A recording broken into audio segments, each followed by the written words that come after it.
down, Coop. There. Lay down, buddy.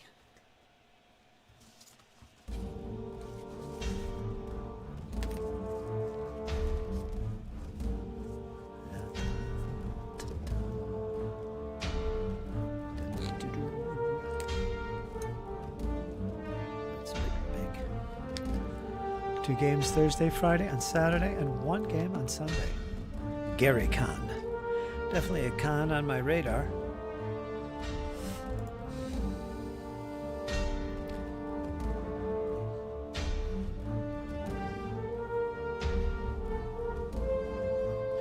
Compared to a lot of other conventions.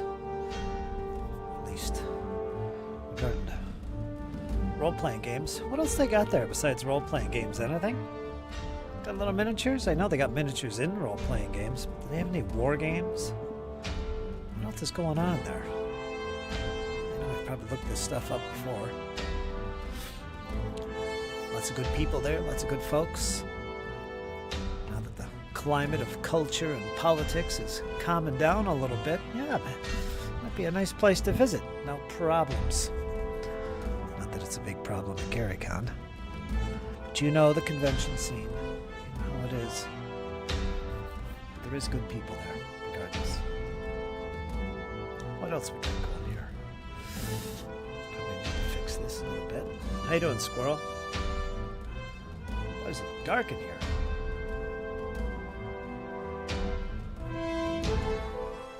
Let's bring that volume down. Let's swap out the music a little bit here.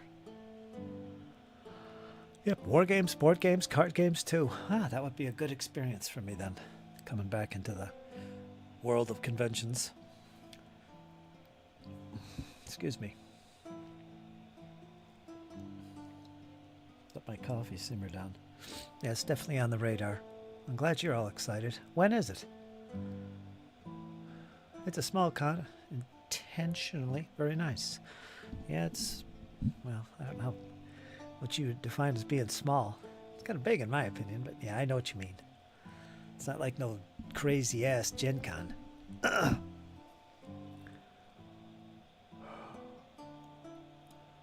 wouldn't go to that one.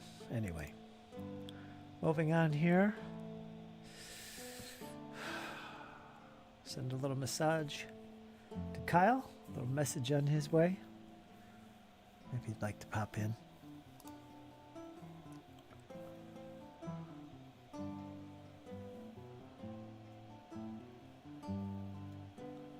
Dawn Patrol, that's a classic. Thursday, Friday, Saturday, and one on Sunday. So it's a full 4 days. That's like Historicon. Oh.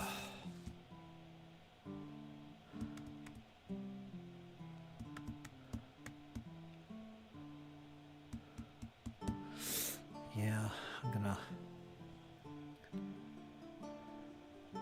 be visiting quite a few conventions pretty soon. I don't know about this year. But I'm going to make a list and I'm going to start going to these things again. Probably more than I ever have. So it's going to be fun. Fun to see what's out there. As life settles down.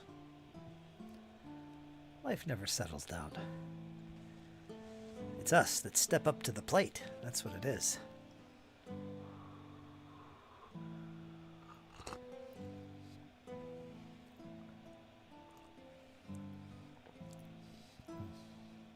Use a little extra cream in that. Classic Traveler game. Boy, you've got it all. You're all ready to go. That's Squirrel Hermit, folks. What do we got here? A few viewers. It's nice here on a Saturday late afternoon, East Coast time of the United States of America. Home of the Gulf of America. That's right.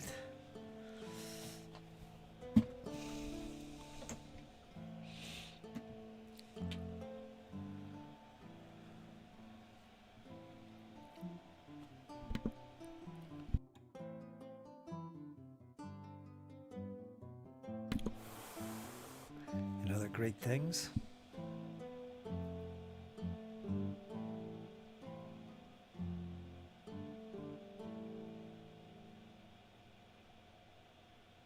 Boy, that flag there looks a little bit out of whack. Once they're all folded in and stuff, you never see this, but you do when they're laying flat. What's the matter with me? We'll see, Squirrel. My mind isn't even contemplating things yet. I got so many things on my plate, but yeah, well, I'll get it all figured out because I want to do these things. This year's a big year for me, you know that. When I say big year, it's a big year meaning I'm getting everything settled here. I haven't even really settled into this new house. So much work to do, but man, I've got it. I've got it. This year is the year that I get everything taken care of here. Garden started. The roof fixed, the floor fixed, the porch roof fixed, the heat. Got to bring that stove in. That's going to be a huge big deal. Then I got all the lot clearing all down in my field. I was just down there today. There's so much work down there, so much deadfall. I've got a road to clear. I've got a field area where I'm going to plant to clear out in front of the barn.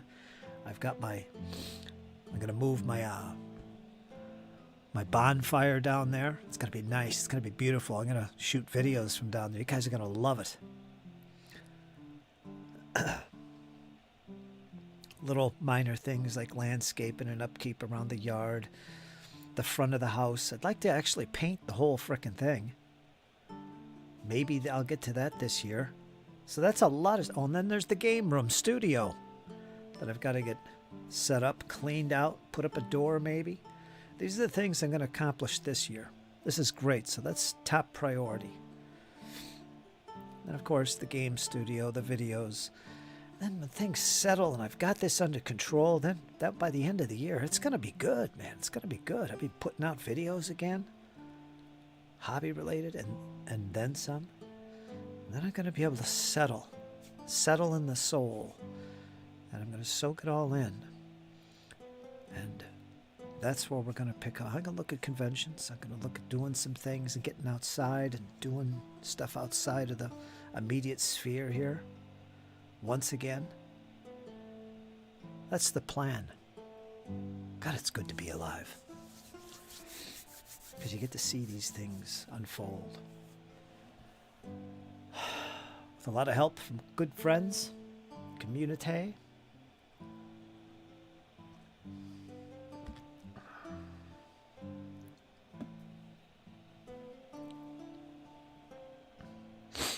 Things are looking good. Financially, things are getting a lot better. Health-wise, getting better. Got to shave. It was a beautiful day, by the way. I don't know what was out over there, but nice sunny day. Standing in the sun was glorious. It's 34, 35 degrees today. 36, it says. Tomorrow, 40 degrees. Monday, 49. Tuesday, 52. 48 Wednesday, 45 Thursday. So hopefully with this big thaw out, especially Monday and Tuesday, when everything, night and day temperatures are above freezing, my pipes will thaw out and I'll have water once again. Fingers crossed. My kitchen floor is ruined. That's another project I got to do. I got to fix the plumbing. Critical that I fix the plumbing in my kitchen. My floor is ruined because it got flooded, froze with ice, and all the little wood tiles just basically pushed up. What's the word I'm after? You get the gist. So I got a whole new project to take care of. What a disaster. Yeah, this winter was brutal. But I'm up for the challenge. That's what life's about, right?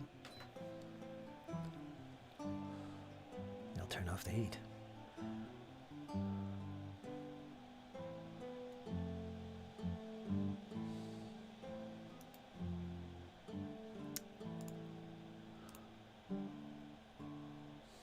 Life is good. It's beautiful.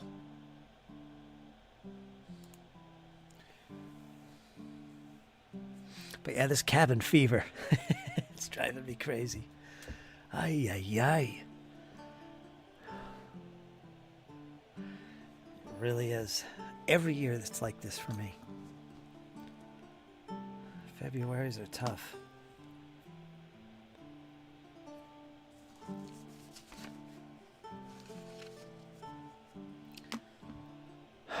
Just take a deep breath. Pull in a little coffee and get ready for some painting here. Squirrel, you go to work tomorrow. Oh boy. I imagine you're going to go to bed early, get up early, and begin the commute. Am I right? You head out on Sunday morning. Yeesh. You got to get your frame of mind back again. Got to get that mindset. I put on my Spotify, I think.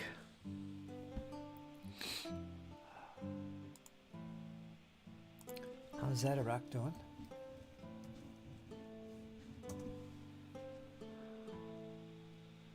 Getting better, getting better, getting better.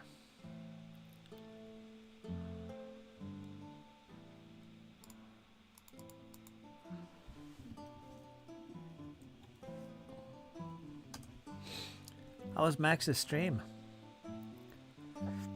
I assumed he streamed last night.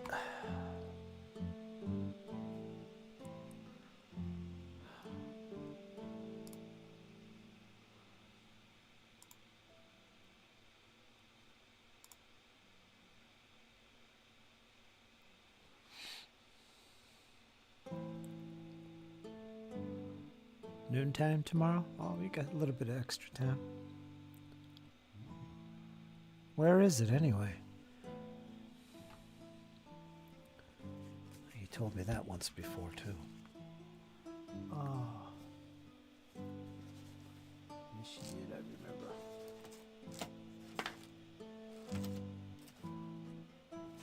Let's get my little flags here.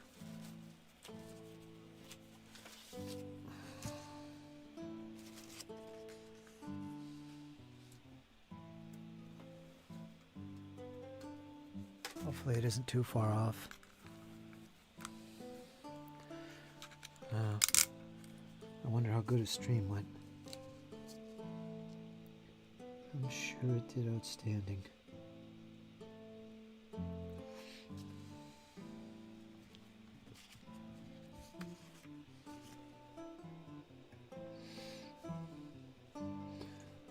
Oh, my fingernails.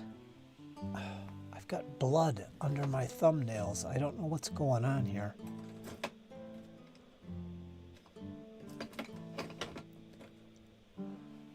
I gotta stop using. It's annoying.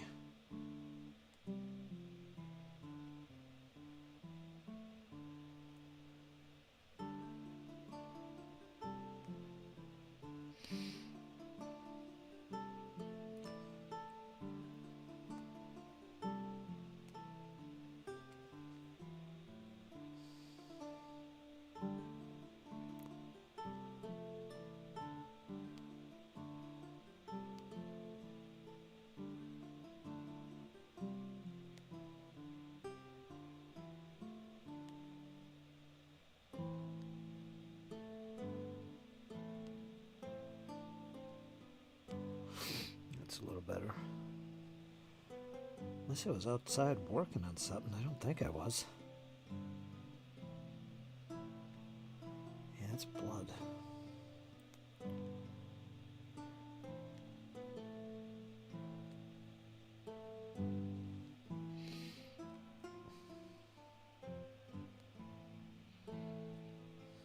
Don't ask. Hey, doing, Francois? Francois joins us once again.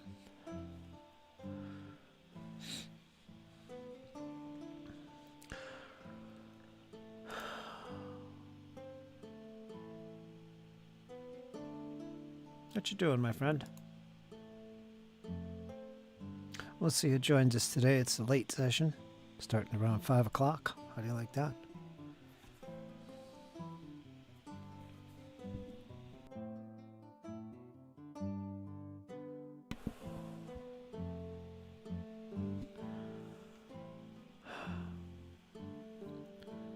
It's called Settling In. That's what this is, Squirrel. It's called Settling In.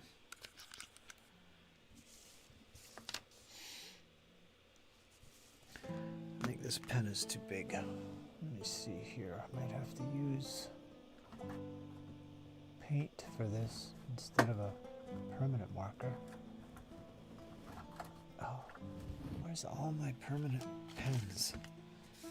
I got more than this. I don't know what I did with them. Here's another one. About the same size, I think. Yeah, these are too big. These are not ultra. I'm sorry. They are not. Well, maybe we could use this. Let's try a little eagle here.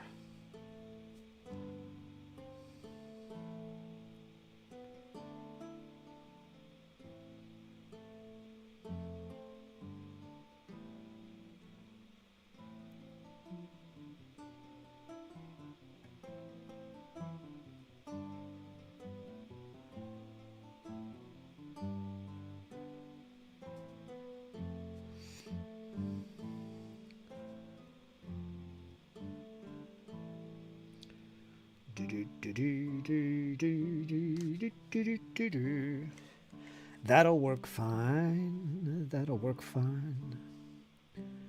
Da da da da da da da da da da. That's a little bit big, but we're going to take some permanent marker here. We're going to draw little eagles inside the circles.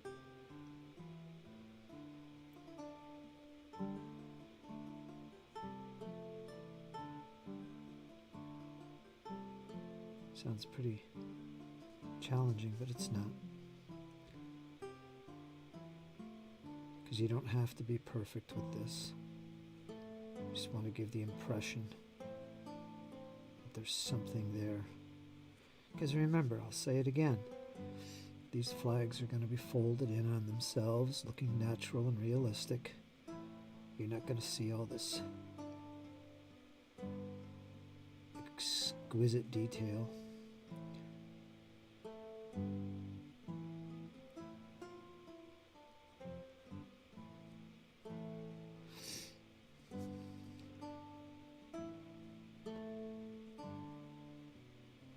Just don't want to get crazy and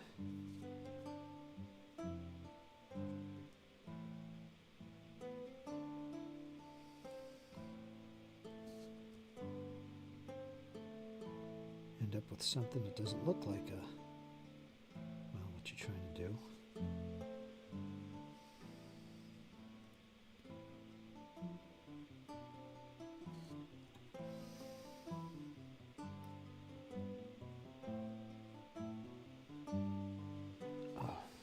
Neck is hurting already.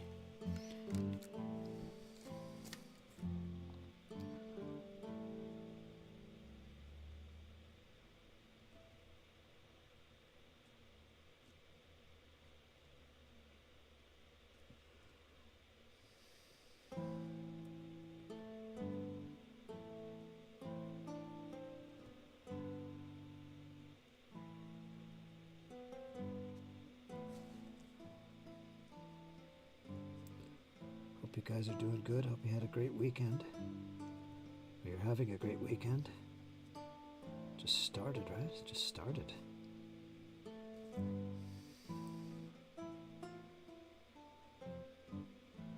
Oh, let's be careful here. That looks a little weird.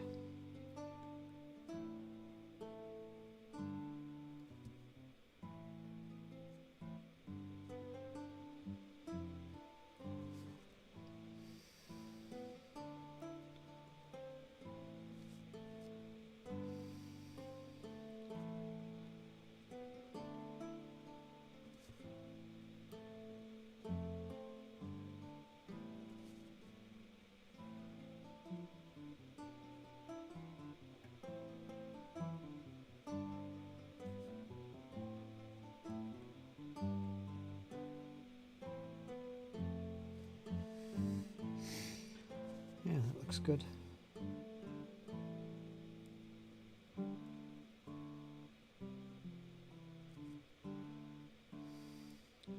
There's two different versions of these double-headed eagles of Imperial Russia.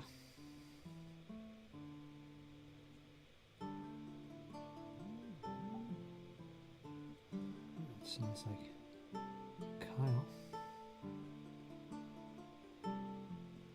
Probably see him tomorrow, if not today.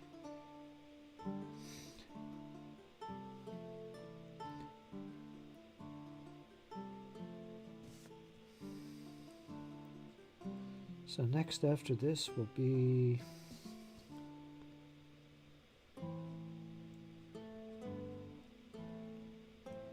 wreaths, which are going to be gold, but I'm going to use black. If needed, I'm going to use black first and then go over top of it with gold. They're usually in the corners of the wreaths, of the wedges.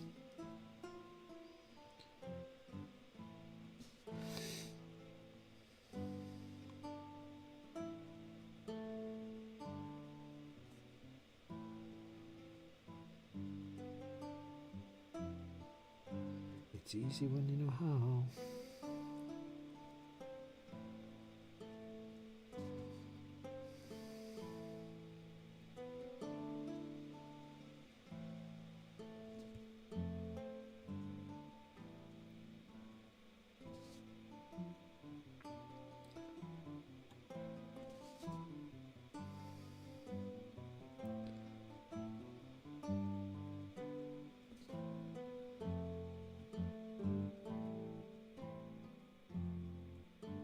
These are getting a little crude here. Let's try and focus.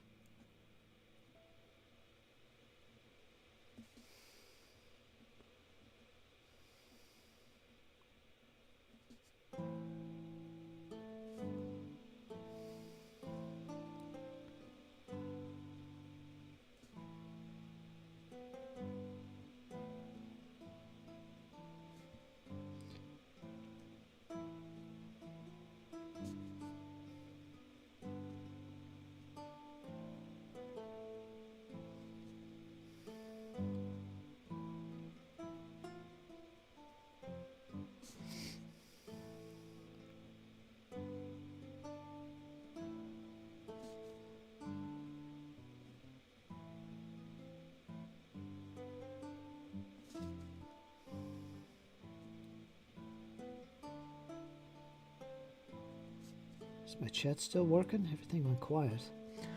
Actually, hold on. Let me make sure this is clicked here. There. Hey, you guys went quiet. Got some quietness going on. You must be up to something. Yeah. Something going on over there.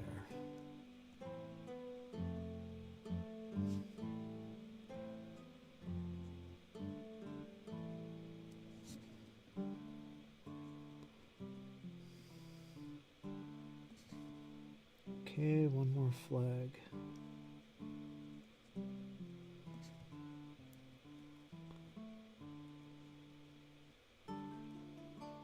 There it is. There's all the eagles. Guess you could see that. It's hard to see. All right, next.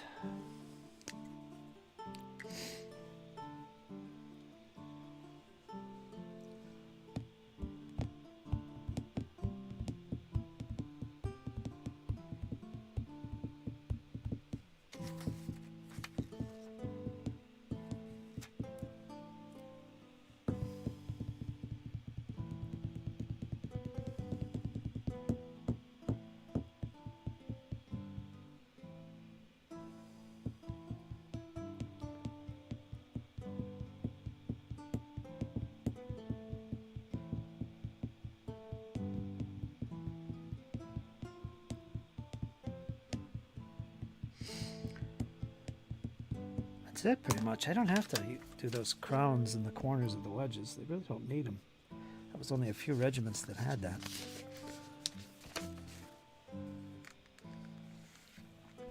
Wow, we're almost done. Wowzers.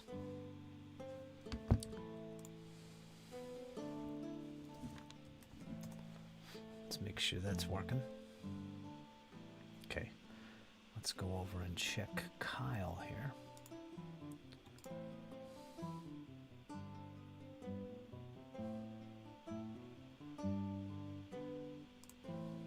Okay, okay.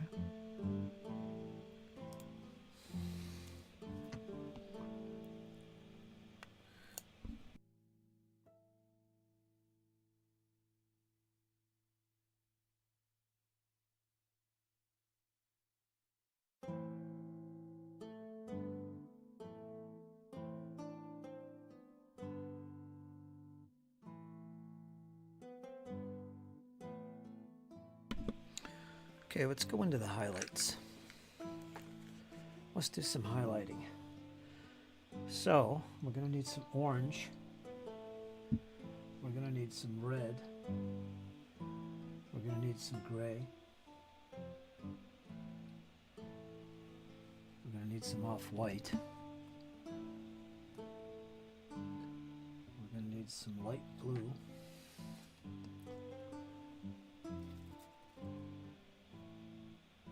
We're going to use some green.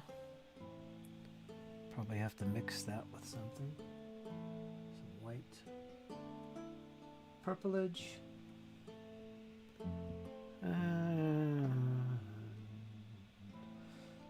What's this? That's dark sky. Gray. Yeah, that's good. So let's start with... I do a lot of mixing here, I think. I'm going to start with the gray because I like the grays. We're going to take a little of the base gray and we're going to add a little white to it. Lighten it up just a little bit.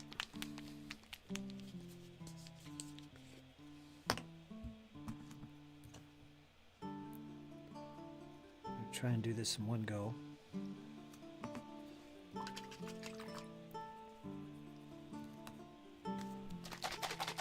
Grab some white. Oh, it's dark.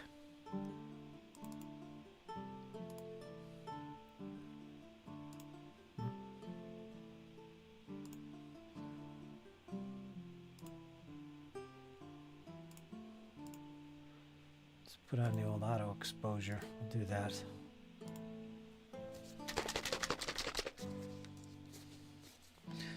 Get some off-white.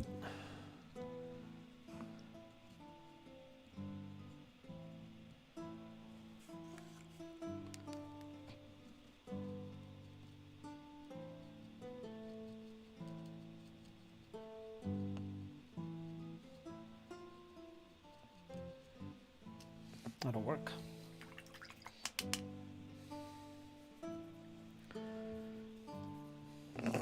Use our medium-sized brush for this.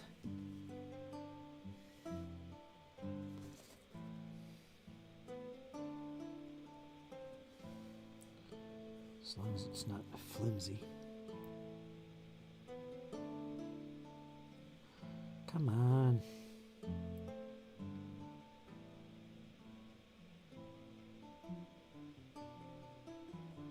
It's a little flimsy.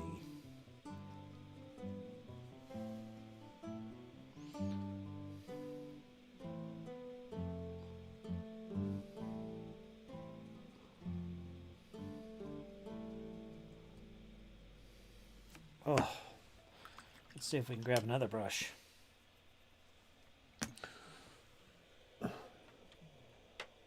This is probably flimsy too. Let's see.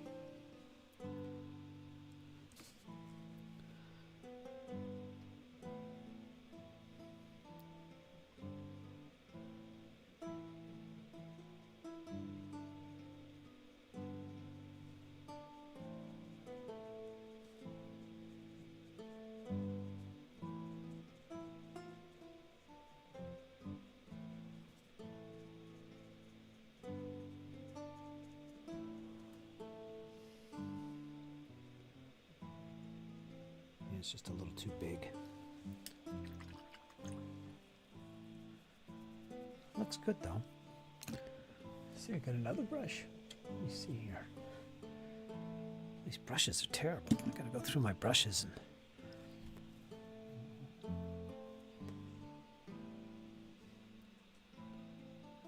reorganize them.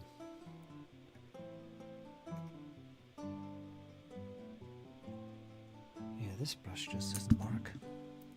Alright, go back to this damn thing.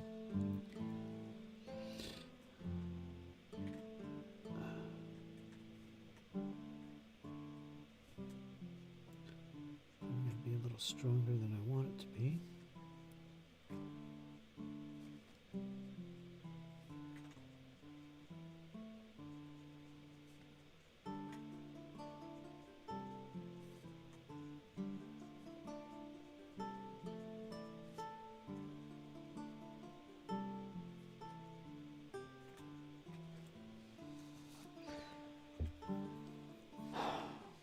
Okay, where else do we need some grayage?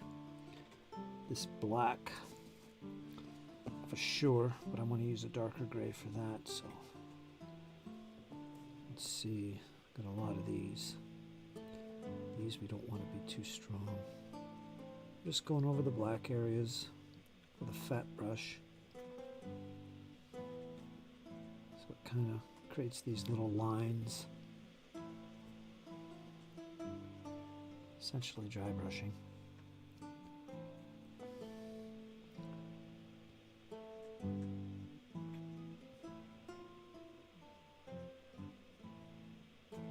Give us a little bit of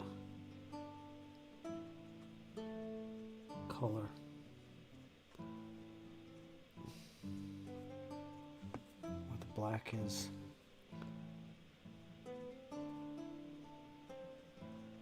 So it isn't so two-dimensional, if you know what I mean.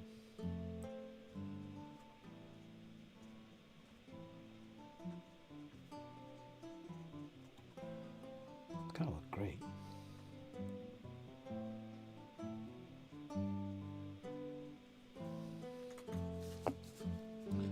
It's gonna look fantastic.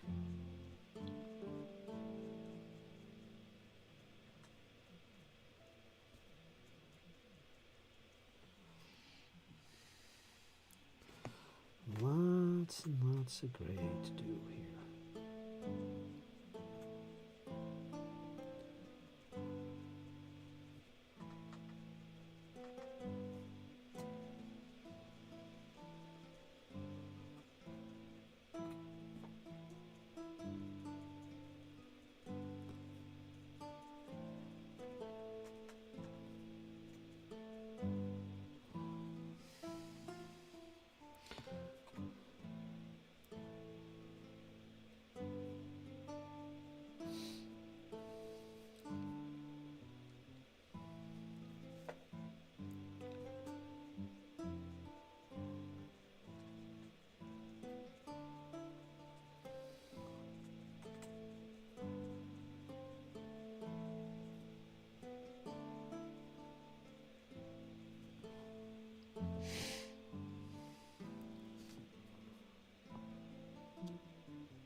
I just love doing the flags for this era.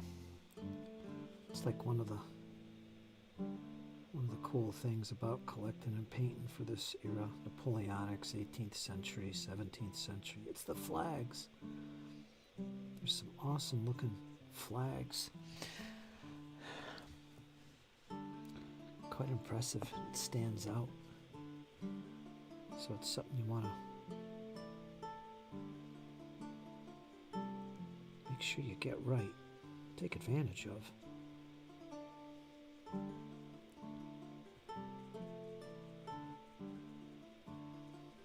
Make it look good. Even more impressive.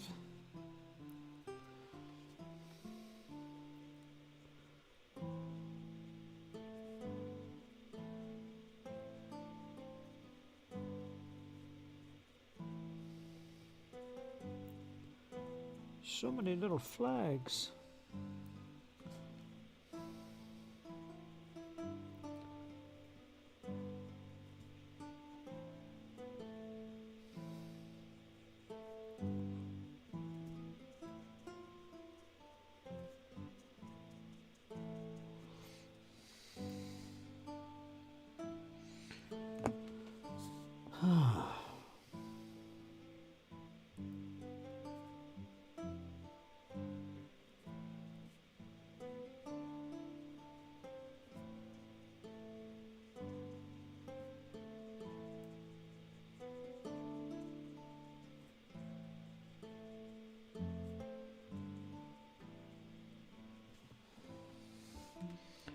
Yeah, this is looking good.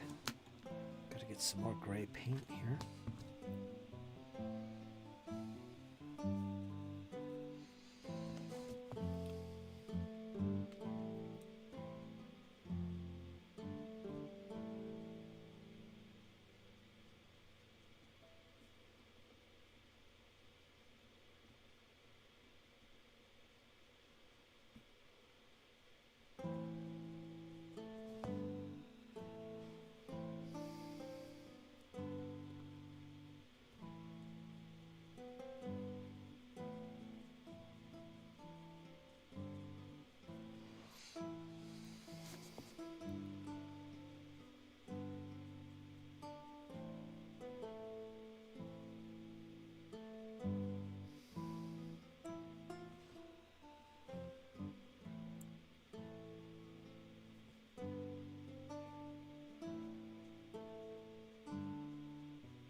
Where are we?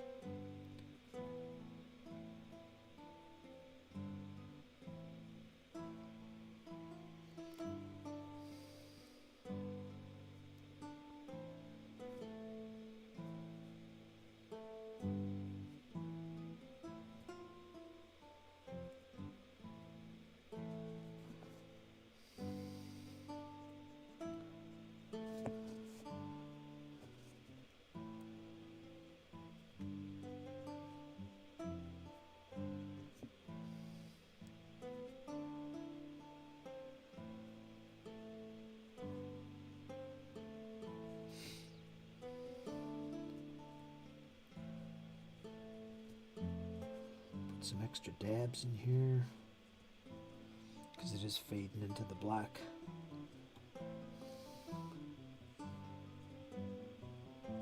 Make some of them stand out a little bit more.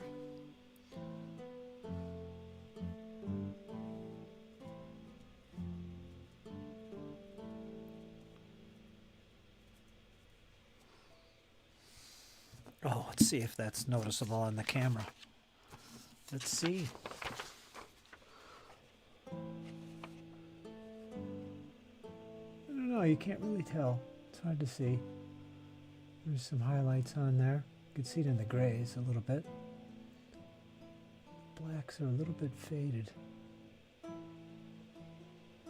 can see it down here. Let's go to the orange. Let's change it up here and go for the orange. I'm gonna use this orange. This is Craft Smart. Got some craft paint. Not the best choice for this, but it'll work.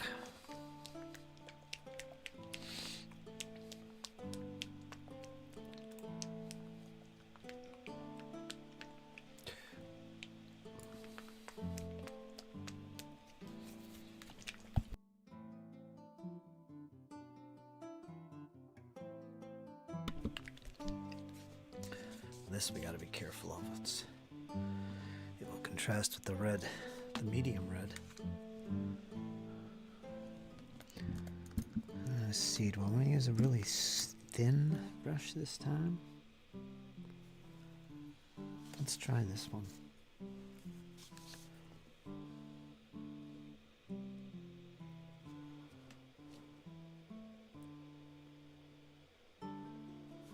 Yeah, this is a very thin orange, which is kind of good. Let's see what we can do with it.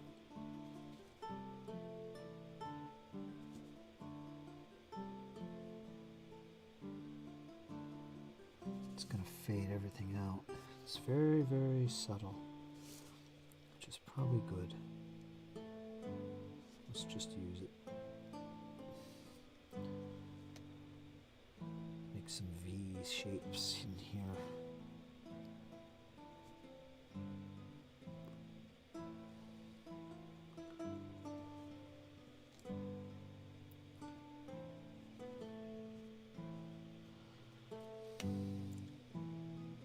Scarlet would be a good color.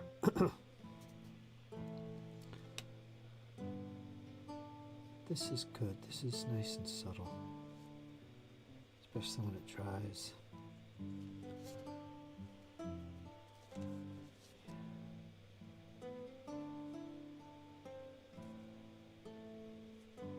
Oh, these are going to look so nice.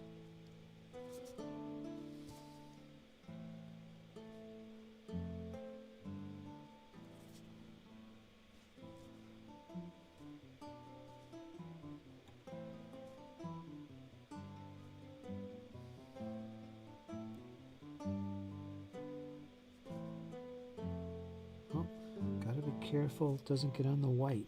Disaster, disaster.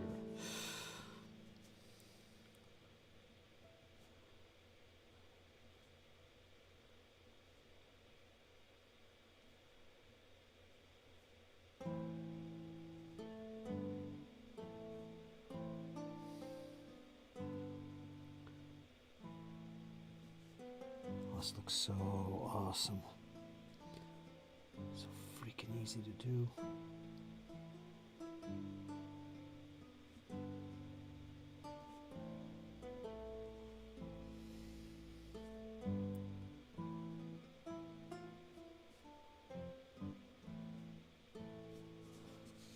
Yeah, we've got some good reds in there. I guess that's all of them. Let's do a little extra.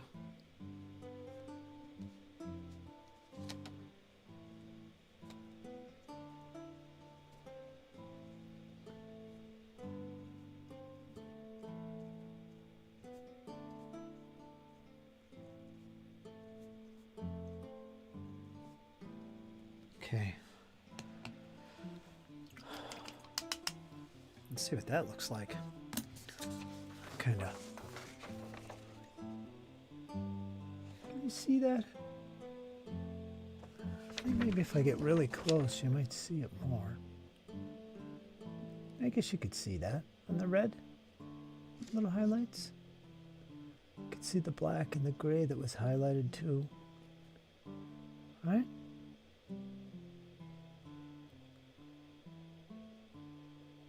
Yeah, that'll work. Next is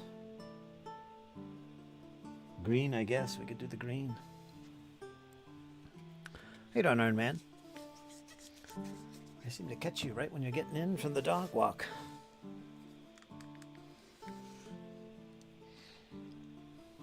I'm gonna have a nice week of sunny, warmer weather coming. Fingers crossed my pipes won't freeze. It's torture with no water. Don't know how lucky we got it, folks.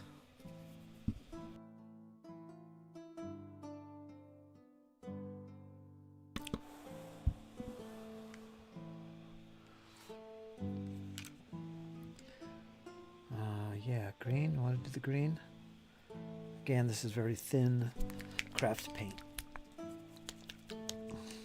This, I'm gonna have to lighten up with some yellow or white. I think I'm gonna use yellow.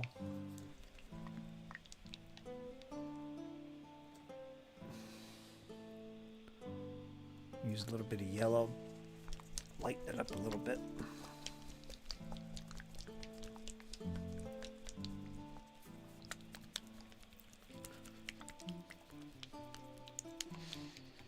More vibrant.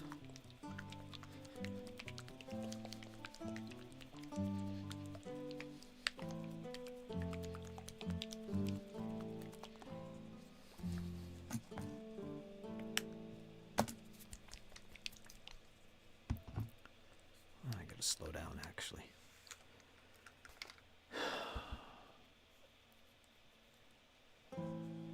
How you doing, Arn? How is everything? Is the weather nice today over there?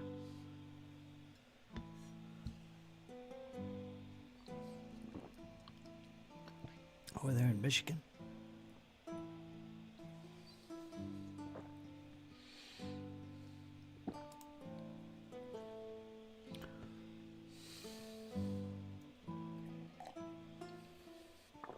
Oh.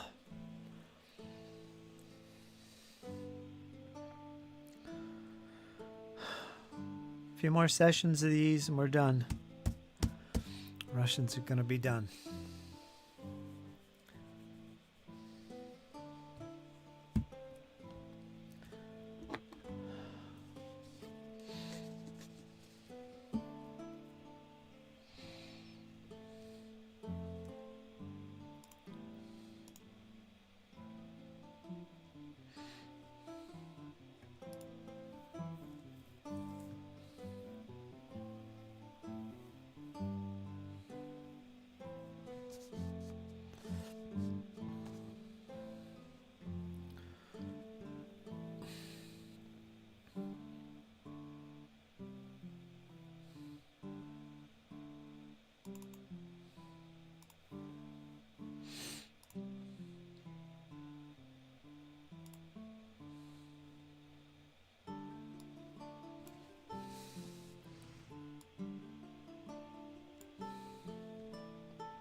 Is that nice and focused?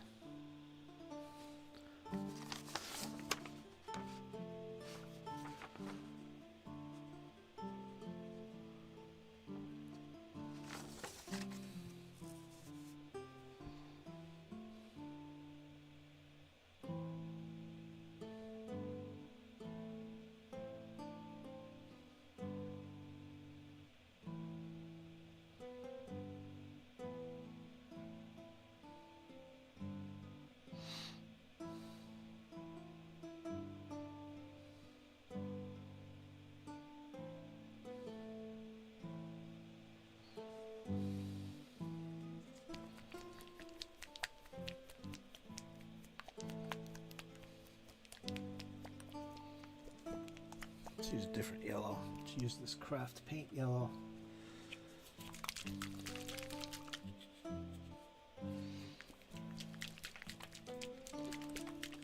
It sounds watery.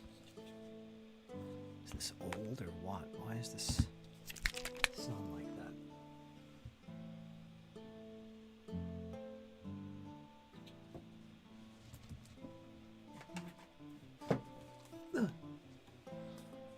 That's white.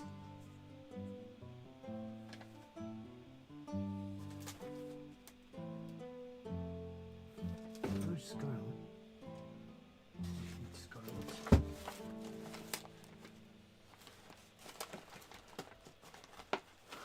Oh. Is that gonna work? Oh, it's different. They're both called purple, but they're not. No, I don't know if I want that.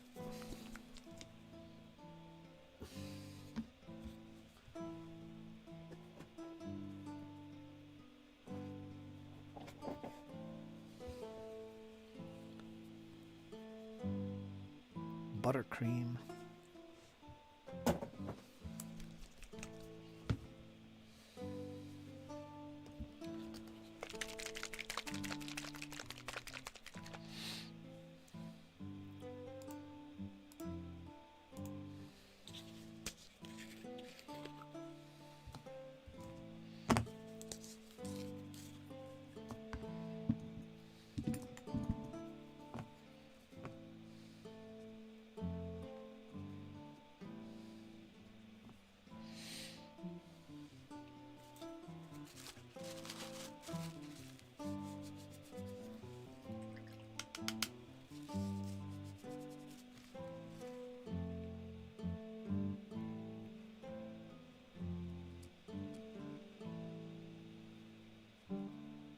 It's very thin.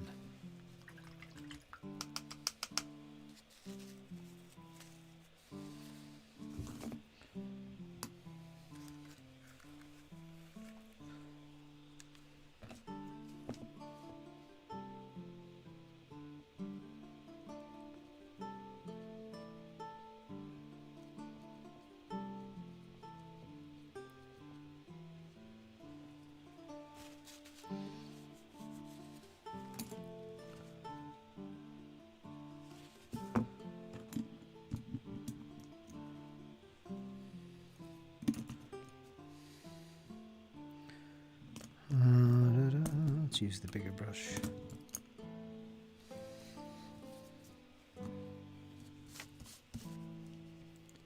This whole bottom row.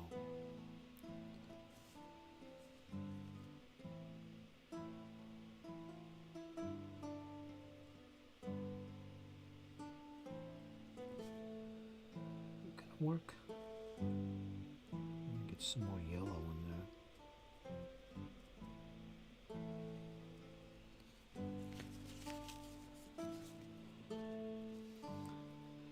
Come on, boy.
I think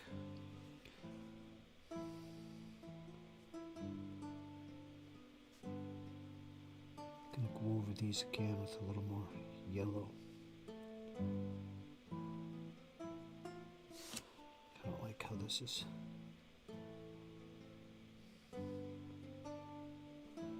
settling.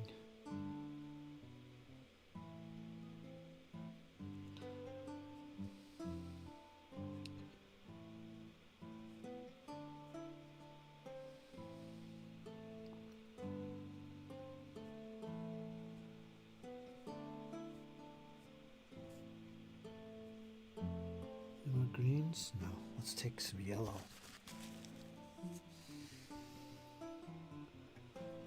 It's kind of add a little extra.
That's good enough. Let's look at the yellow. See what that looked like. Just make it out.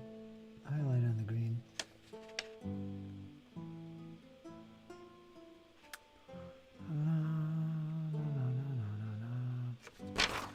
All right.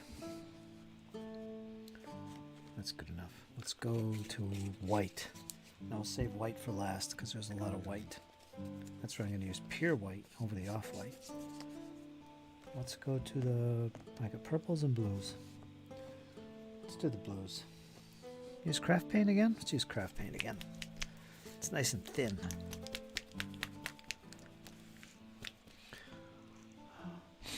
Craft paint goes surprisingly well through it. Hi, James. Squirrel. Hey. Cereal, airbrush, cereal, airbrush. Just get back to dog walk. Okay. Jeff Wesovich. Nice. A plethora of flags. Flags. Thanks, Jeff.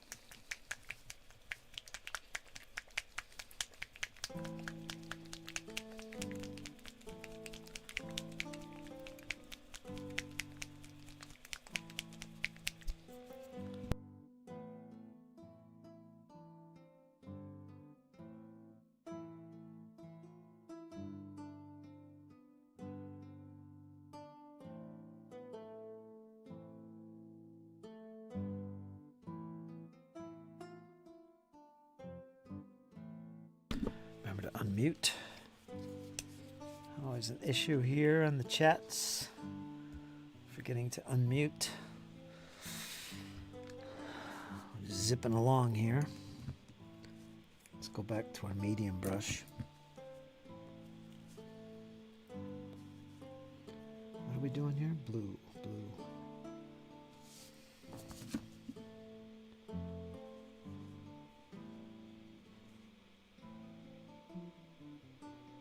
Yeah, that's really a bit heavy.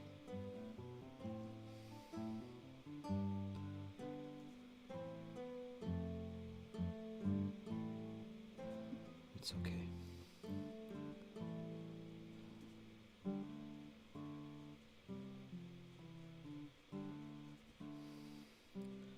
That's nice figures you're showing off, Jeff. Good stuff. A lot of knights.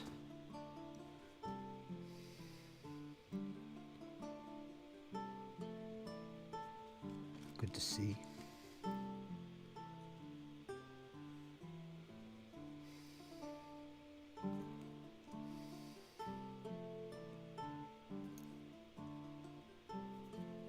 It's good to see all those knights in their armor. A lot of Teutonics. Some warriors to boot.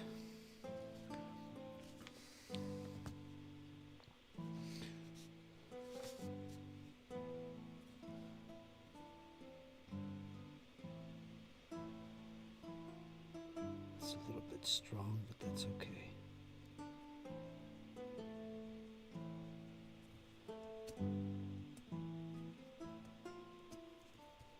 It's a little bit strong.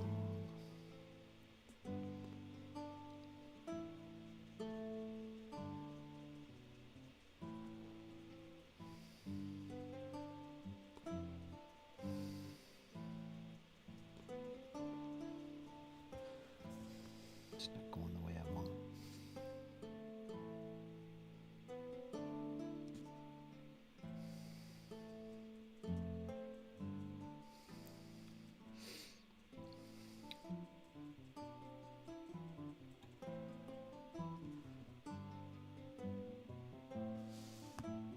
Okay, let's go to... I think I'm gonna have to add some white.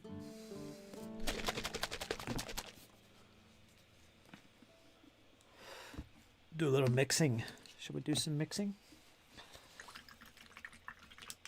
I'm sure I got the paint here somewhere that I need, but let's mix a little blue.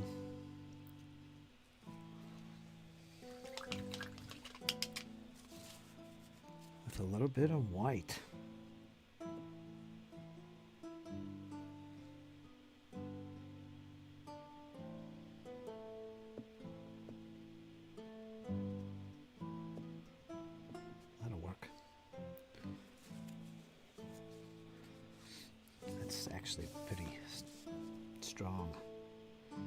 That's okay.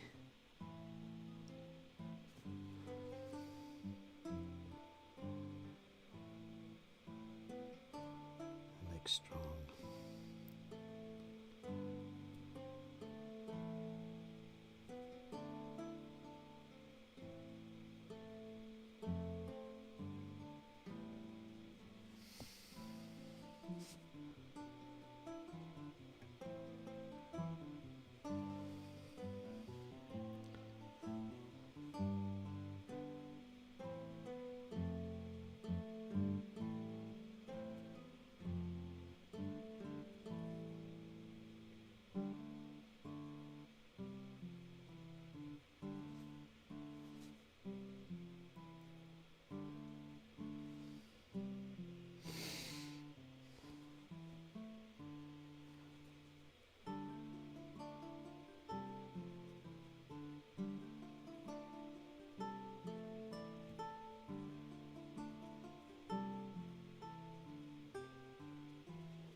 Okay, let's see what that looks like.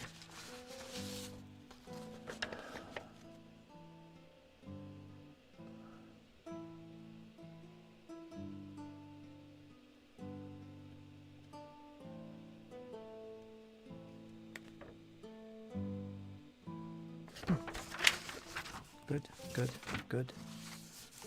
Let's go to perps. A little perpage. Then we'll do the white, and then we're done.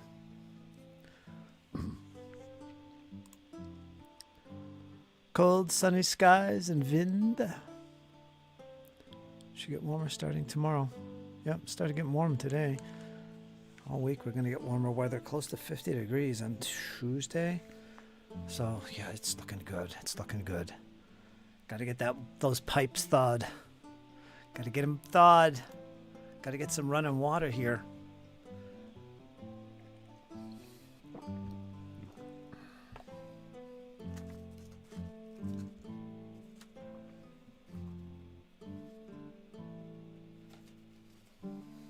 It's getting rough.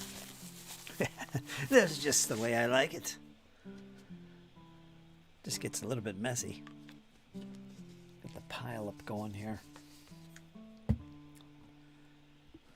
Pile up of dishes.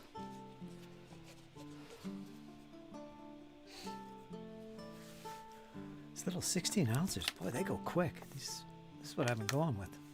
These little 16-ounce bottles, man, they go fast.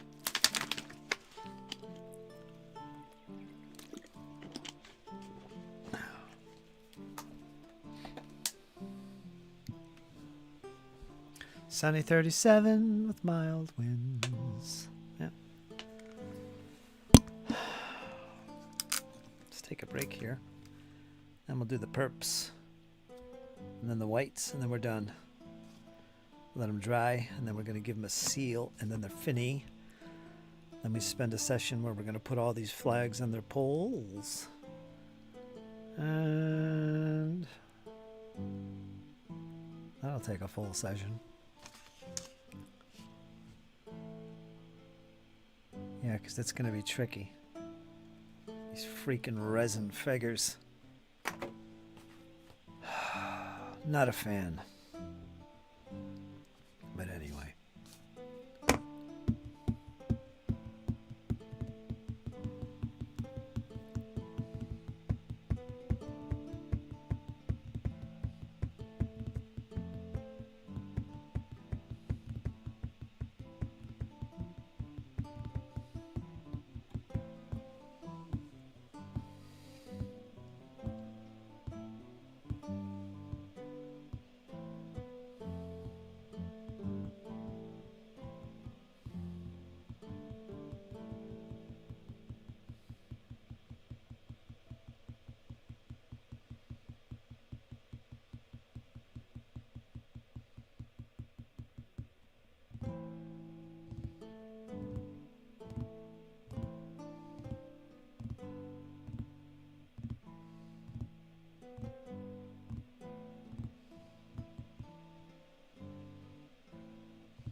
Two Fat Lardies just had a stream on Chain of Command 2 coming out. I posted it in Discord if you're interested. Oh God, Cooper. Damn you. Getting a little too relaxed. Word of the evening, shaboom. Shaboom. Shaboom. Shaboomatuma. There you go, shabooma. Shaboom. Or shabooma. Or if you want to get crazy, shaboomatuma. That's the word of the day. These are 3 times tonight, before midnight, before the strike hits midnight. Shaboom shall be used in 3 sentences. If you do so, contact Squirrel Hermit because he will get back to you. He's going to paint up a full army for you. 300 figures max, any scale within 10 and 28. Your choice. He's a pro at it. Just let him know. Let him know. He'll take care of you. That's the way he works. Right, Squirrel? That's the way he works. He might even throw in a few extras because he invented the word. Shaboom. Use it in a sentence, please.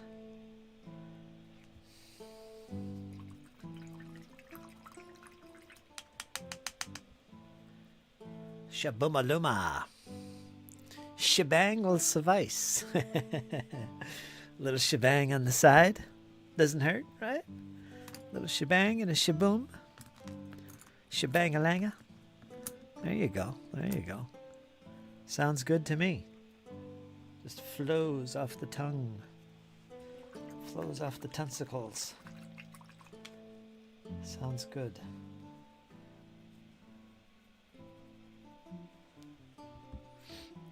Got the little finger palette going today. Yeah, looking good. Looking good. That's a pro for you right there.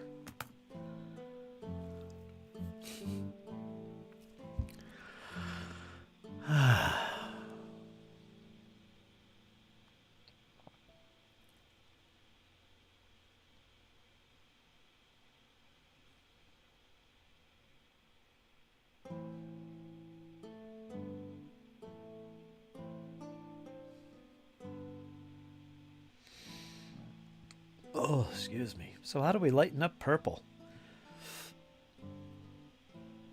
A little white. Let's see, purple, it's kind of a combo of brown or red. What is that a combo of? Everyone break out your color wheels.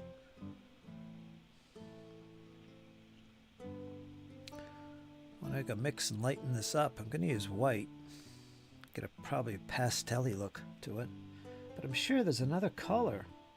What would it be? Would it be red? Red? Would red lighten that up? Orange, maybe? It's not a color I use a lot of. That calls for a color wheel.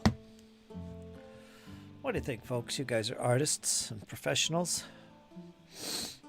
Off the top of your head, what's the good lighter color of purplage?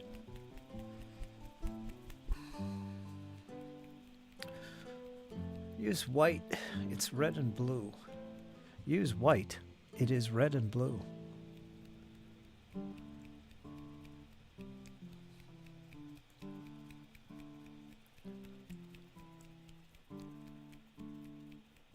Red and blue. Red and blue.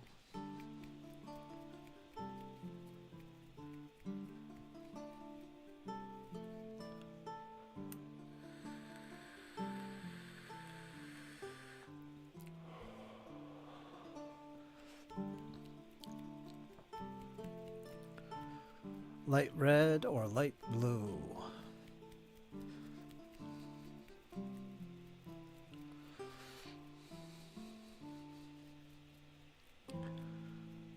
Pink? Yeah, pink sounds right to me. Do I have pink around here?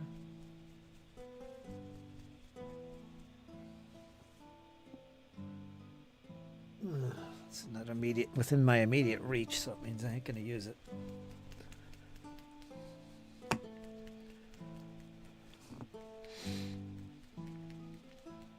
I think this is the purple I used on these.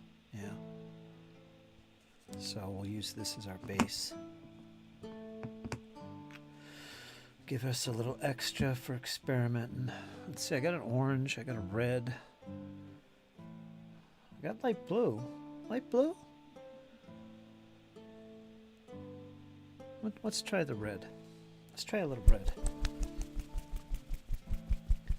I'm tempted to use orange though. This is a... Let's just experiment. Because this isn't something I do a lot of. So, god damn it, the red ain't coming out. Alright, we're not using red. Let's use the orange. Heck with it, we're going to use a little orange. See what creation that is. I'm curious. I'm curious. Let's try a little bit down here.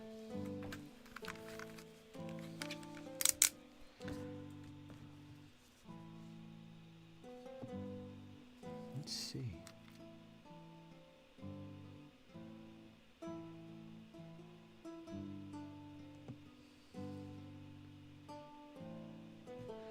What is that? I don't know what that is. I'm not sure it did anything. Huh, that's interesting. I don't know if I'd use orange.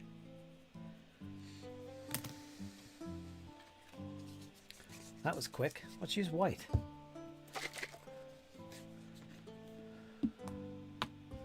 Again, I'm only using paints in Reach, so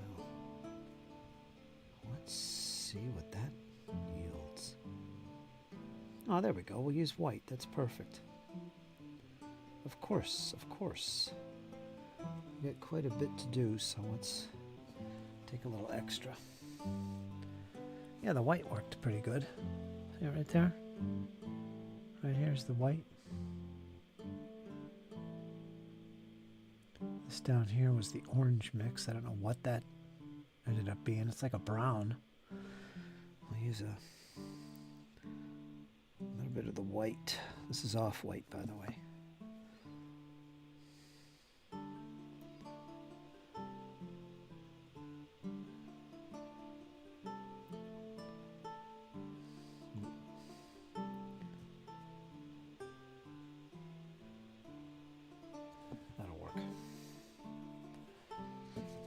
use the big brush.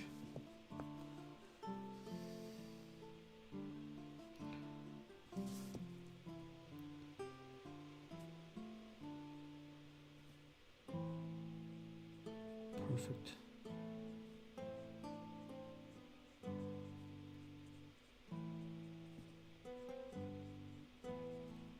Perfect.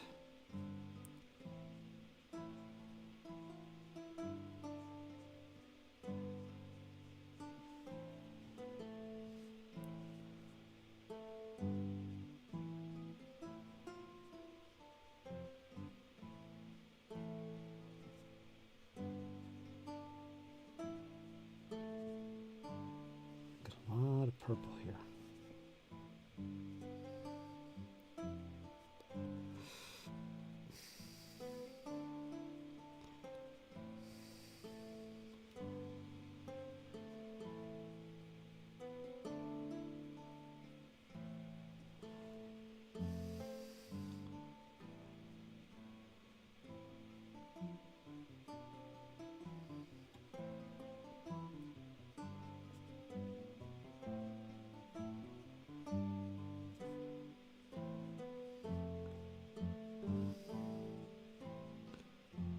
Purplage. Of course, we'll see what this looks like when it dries. Might be too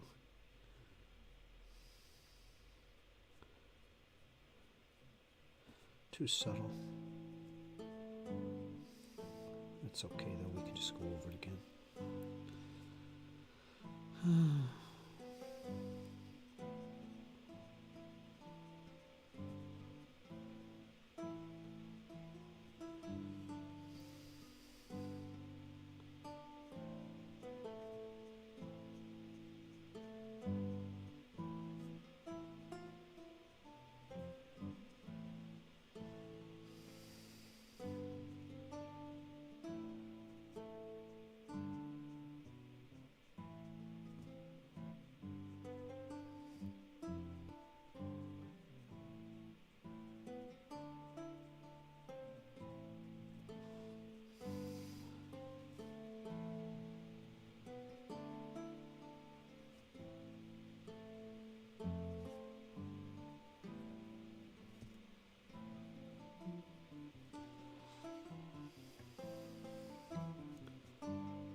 There it is.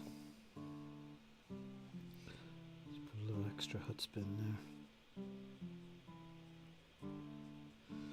there. Let me get a little more white.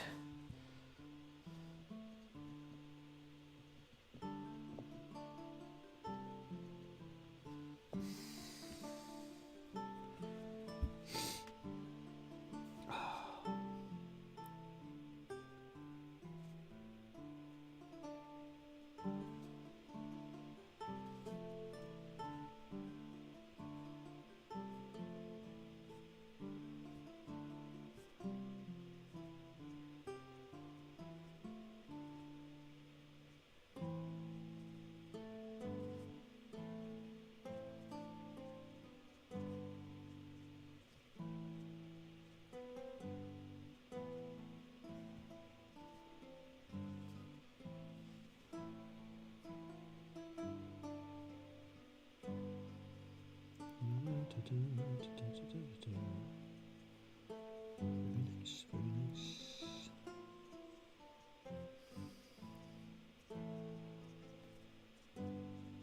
Okay, there we go, we're done. It's not as contrasting as I'd like it to be, but that'll work. It's time to move on. Gotta always be moving forward here.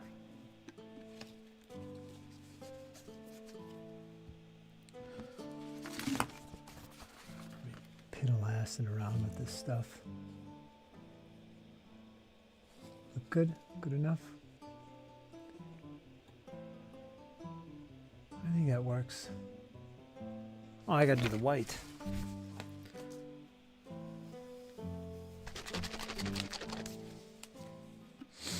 Let's jump into that.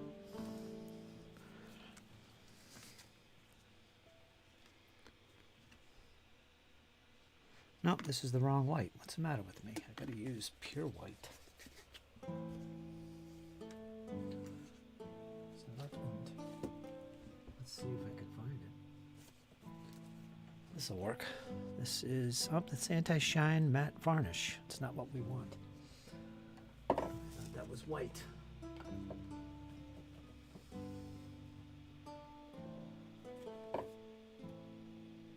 Nope. Nada. I don't want to use craft paint for this either. What's this? There we go. That'll work. Got some Vallejo white.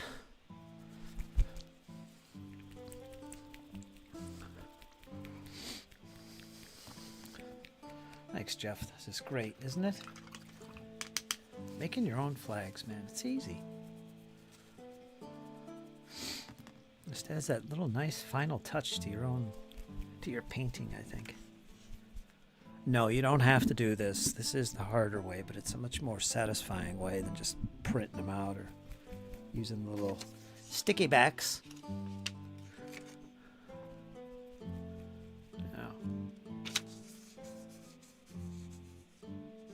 These are actually too small.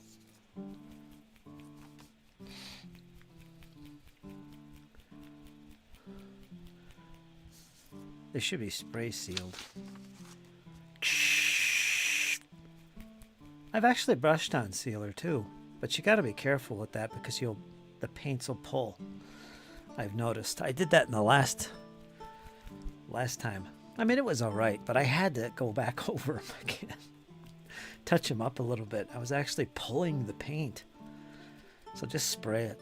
Get one of those sealers, artist sprays. Spray enamel or anything.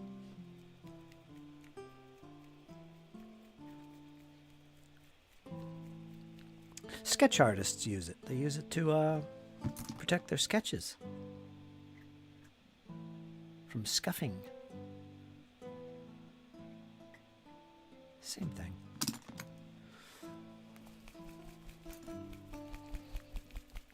I gotta shake this white.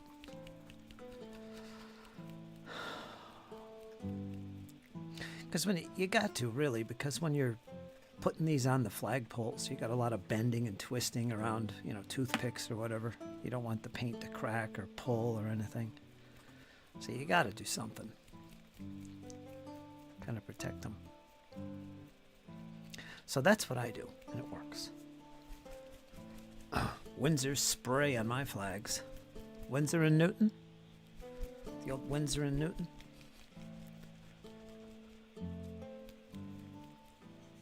I don't know what I got up here on the shelf. I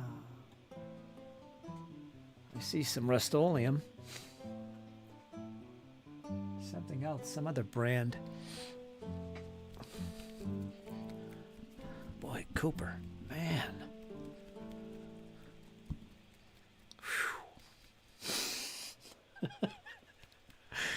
Oh, downside to having him sleep under my desk here. He must be really relaxed. Turn the heat on, get some air moving in here. Something.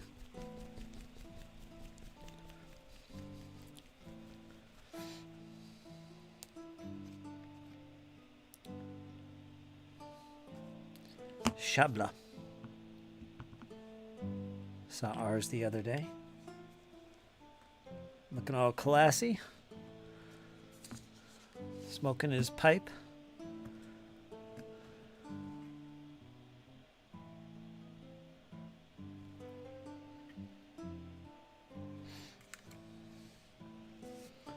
Let's thin the paint a little bit.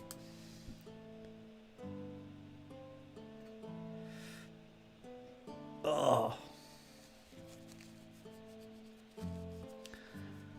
And then we're out of here. I could put gold in a few spots, but I don't think I'm gonna.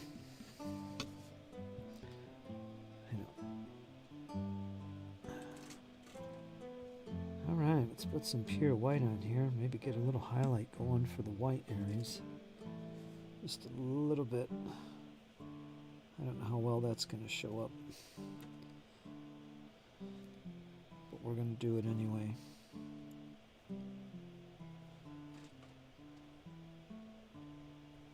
I love my Russians.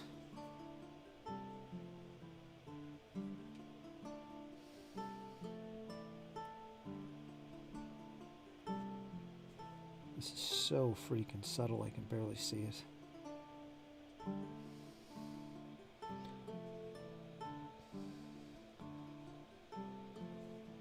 Barely see it.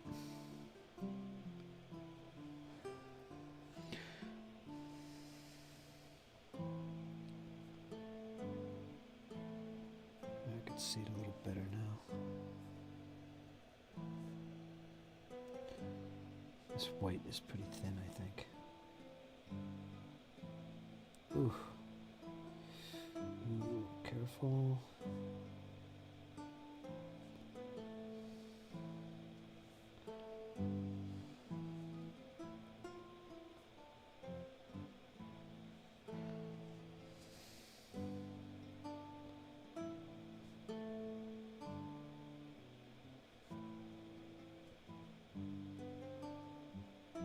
What's your favorite army, Jeff?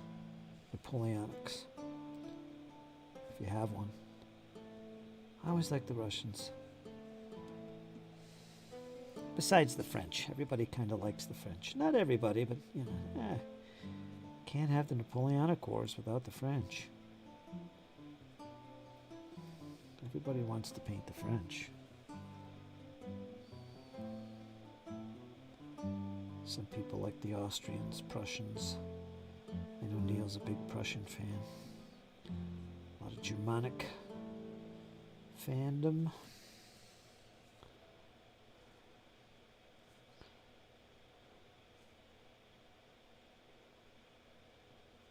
I always thought the Russians were most interesting. A good opponent for France.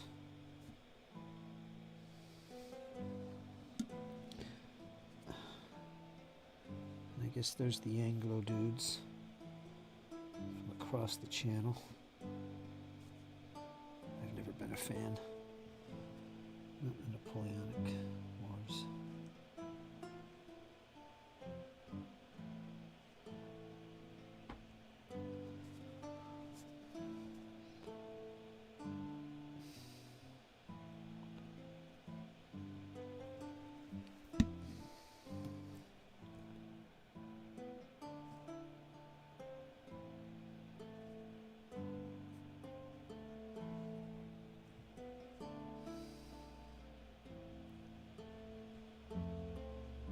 This is so subtle, I gotta keep my eyes focused here, I'll lose where I am. Not sure I did this one or not.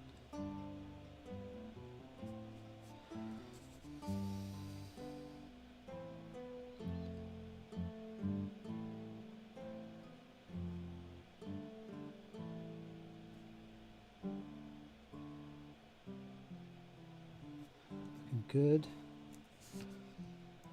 Looking good.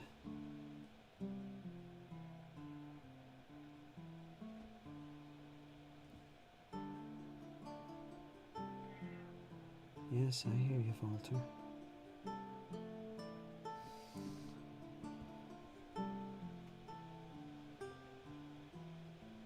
I can't escape the cats. There is no escape. You should obey me, human.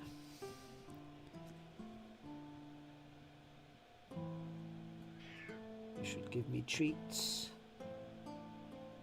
Fresh water to be dumped and spilled. Oops, got a little white where I shouldn't have.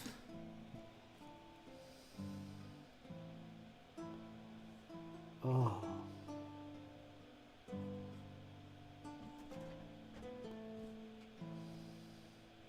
I'm busy, Walter.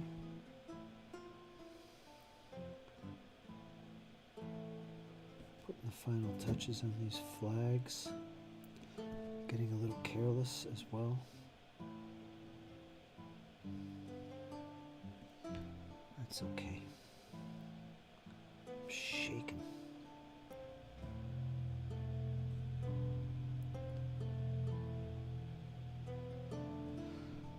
shakes going on here.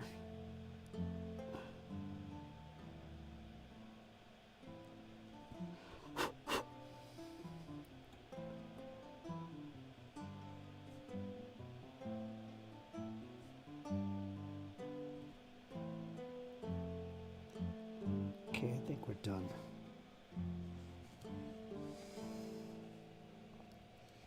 Because we got to keep moving forward here. That looks okay to me.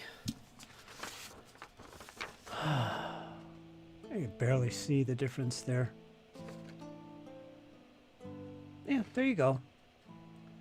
They're all set. I'm happy with that.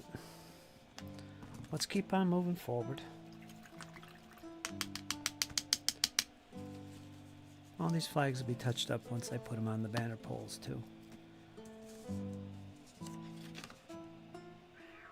Alright, so we're going to let that completely dry.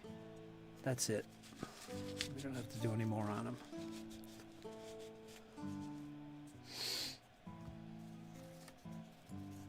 So there you go.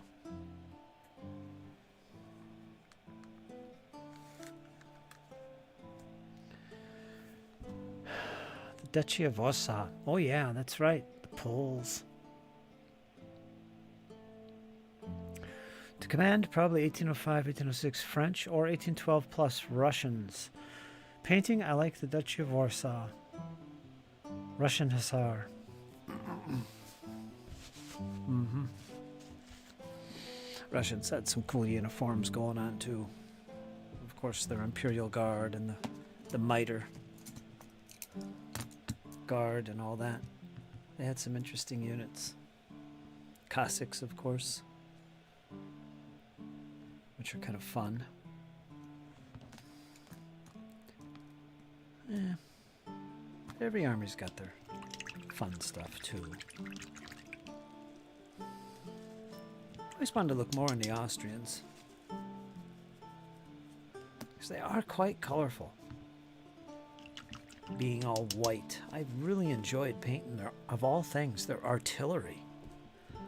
There's something about those brown jackets. It just went so well with the yellow ochre gun carriages.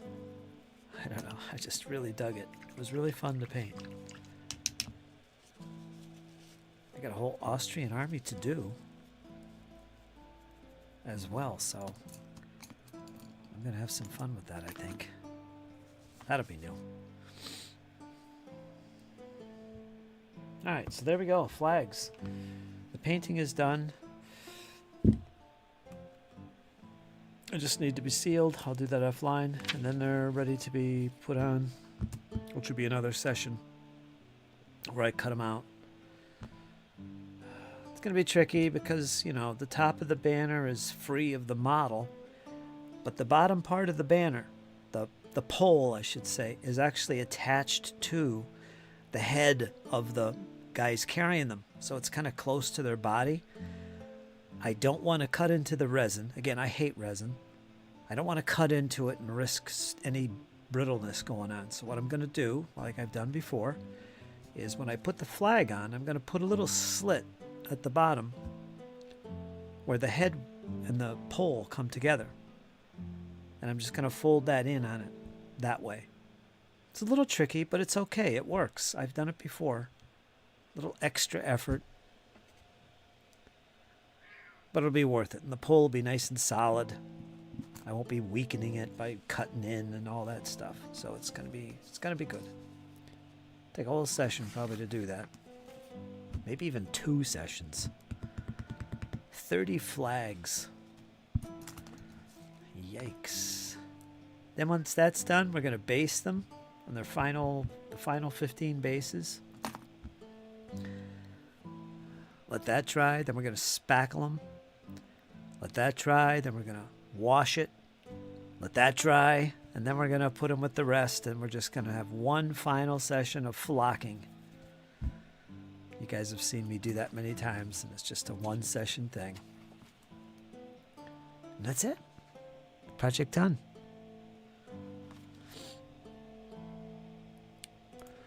Austrian artillery is nice, especially with with ochre carriages. I never painted them though. Yeah, I did. You've seen them. I showed those 28s I did. It was really fun. Challenging because I'd never painted them before, so I wanted to get the yellow right on the carriage, and then I think I did a good job though. Because yellow is notorious for being difficult to work with. Being a very, very translucent color, right?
These Sharpies are a little bit too thick.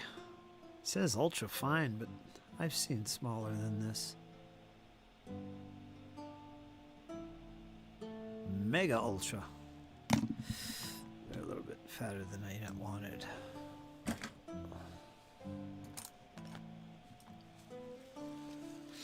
Yeah, and I'm looking forward to doing the cloth flags. That's going to be enjoyable.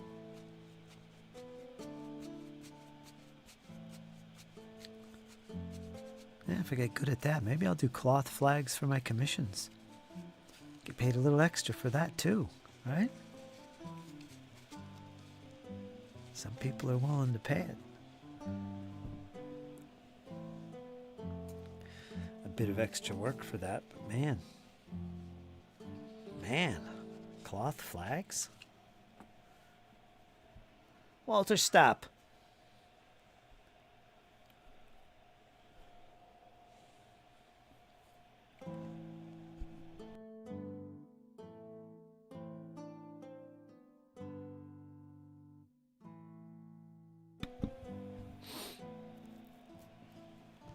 All right, let's set these aside. We're done for now. Not sure what's next. Well, I pay extra, or I charge extra for doing homemade flags anyway. So, I don't know. I don't know if I would offer that as a commission. That would double my cost for flags. I know some people that would pay it though. This is 10 mil.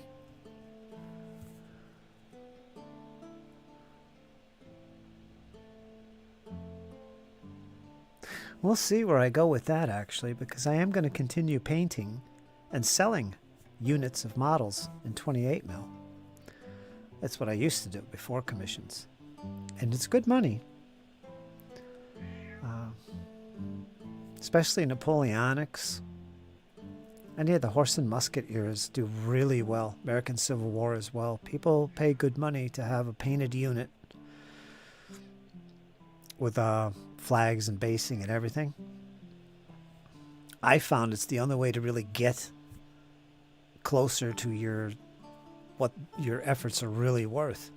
Because you never get enough money doing this. You really don't. It's art. But if I did those in cloth flags and offered, I'd be curious. Oh, that would affect the sale of it. It would definitely affect the price. Like say a unit, like just take black powder for instance. Let's say we've got a unit of, 24 figures? 24 figures. All mounted, say for black powder. It comes with the flags already done. What if the flags were cloth? The finials and everything. What if it was all cloth?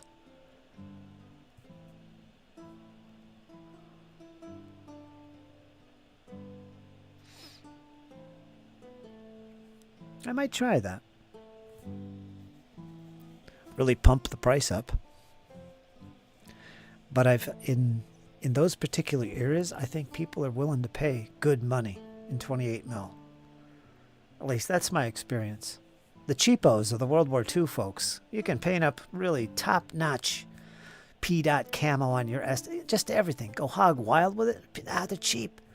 All the bolt action players, they just want units. They don't care as much for the quality paint job and looks. They're not willing to pay that much. That's what I find. Same with Flames of War. I wouldn't do 15 mil. It's a product no one else will have. Yeah, that's true, I think. That everybody be coming to me, right? Oh, he's cheap. I'm known as a cheapo. Because I want people to have stuff. I want people to have good stuff. Very reluctant to up my prices. But you gotta do what you gotta do. Let me read the chat here so I don't miss anything. Side gig, I would pay it. See what I mean? I think it would be worth it. I'll try it out, I think. How you doing, Big Small? Big Small Paul. Oops, overdid the white ink. Perhaps the opportunity to try stripping these guys. Yep, there you go. An opportunity presents itself. See, that's looking at the good side of everything, right? It's a product no one else have. I made some cloth flags once out of an old silk handkerchief. There's a word. Handkerchief. Do you have to spell check that? Handkerchief. Again, these words we don't use very often. My grandmother gave me, I only put very simple emblems on them. For some, I employed the design that was already embroidered on them. Well, that's good thinking. Do you ever show them off? Got any pictures or anything? I love cloth flags. Oh.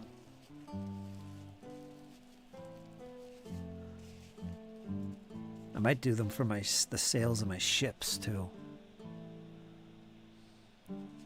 I don't know if that's going to be possible. We'll see.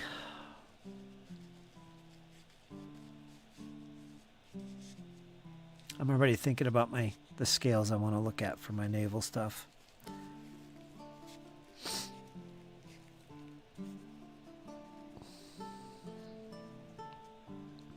I want the big ships.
There you go.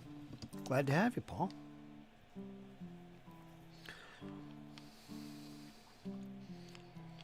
A little drop in.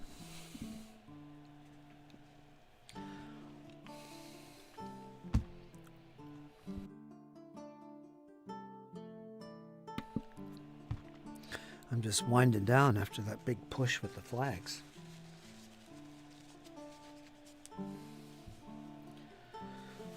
It feels good to have that done.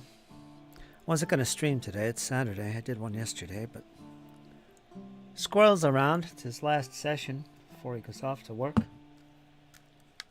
Give us all a chance to hear from him before all of a sudden he's gone. Where'd Squirrel go? Where is he? I don't see Zaddy around. Hope he's all right. Yeah, he's just off working, doing his thing.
To mute myself here, I was eating a Werther's. Gets a little noisy. I spent the day in York with the kids. There were Viking reenactors wandering all over the place in York. Okay. Look out, wonder what's going on. Gotta watch them Viking reenactors.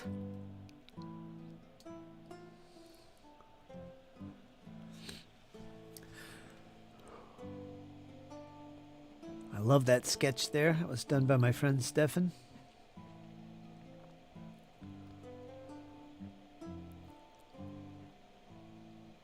Proudly adorns my wall.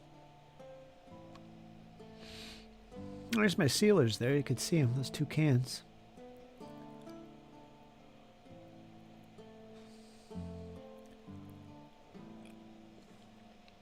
It'll be the Squirrel's official liaison while, excuse me, I'll be the Squirrel's official liaison while he is working. It's going to be 12-hour shifts for him. Ooh, that's a lot. 12-hour shifts. Yikes. This is like for a month, isn't it? Ah, jeez. He gets reimbursed quite well, I think, which is good.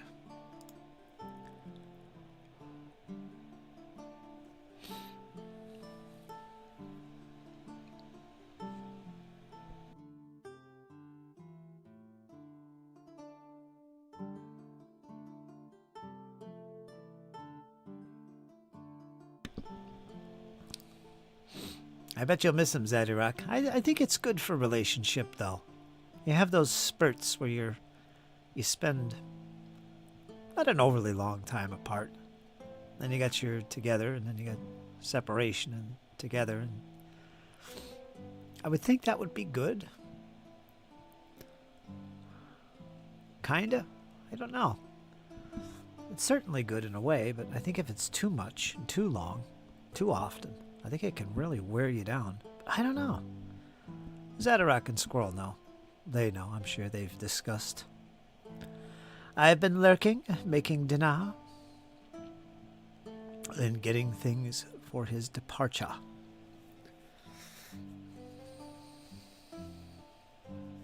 It's going to be a long drive. Zadarak, think he's leaving in the afternoon.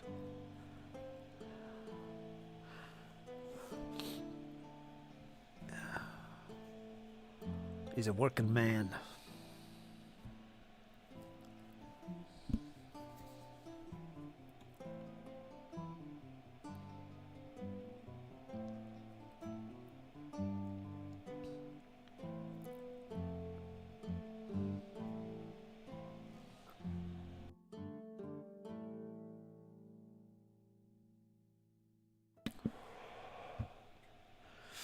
For the first time in a while, I actually have some paid work this week. Nice to bring some money in every now and then. Yeah, it is. What, are you retired, Paul? What kind of business are you in, if I might ask? You don't have to say if you don't want to.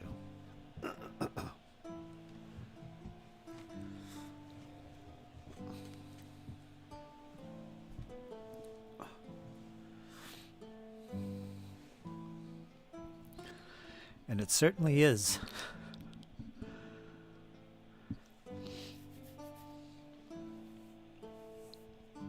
Because it can be rough. It works well for us as Zadaruk. Not always easy, but that's just how it is. So you're willing to accept it. That's good. I think if you're around each other all the time, it would be rough. So it's a good thing you have work. Or in his case, work that takes him away for a while, weeks at a time in some cases. I dare say months. I don't know what the longest has been. But I think it's good. I think that's a good thing. So you don't want to be in each other's face all the time. That's never good.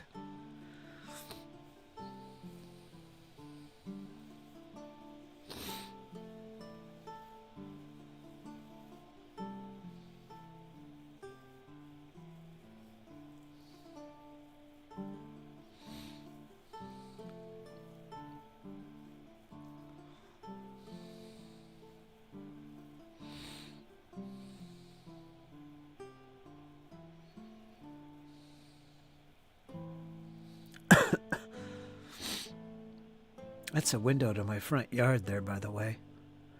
I've got it covered. Got a blanket hanging there, in fact. That's me. Yeah, that's a window right to the front yard. I don't think I've opened it since I moved back here. Just too damn cold. It throws me off balance when I get light coming from a different source. Boy, that'd light it up in here, too.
Yes, I was muted as I point out things. Sorry about that. Keeping the tradition alive of gum flapping. I was just talking about my setup here and how messy it is and typical it is and how I clean it once or twice a year. Instead of paints on the shelves, they're full of figures and paints I don't use.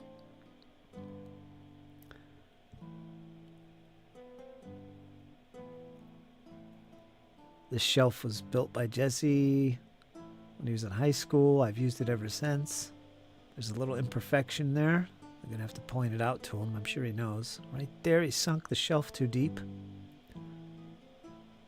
Right there.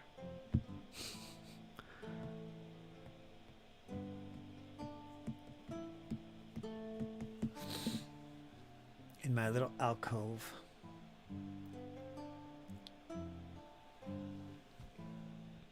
Hey. How you doing, Percy? Percy Block. Yes, I was muted.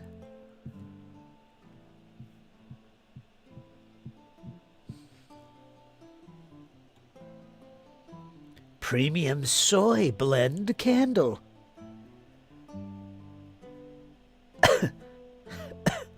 Soy blend.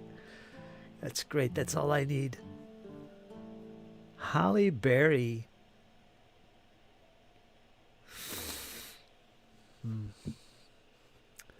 I just thought Fritz wasn't talking because I was listening instead of looking at the screen. I do it all the time. Almost every episode, I'm always muted. At least once. Zadorok caught that pretty quick, though. It's only a few minutes. Me just flapping gums. The old flapper.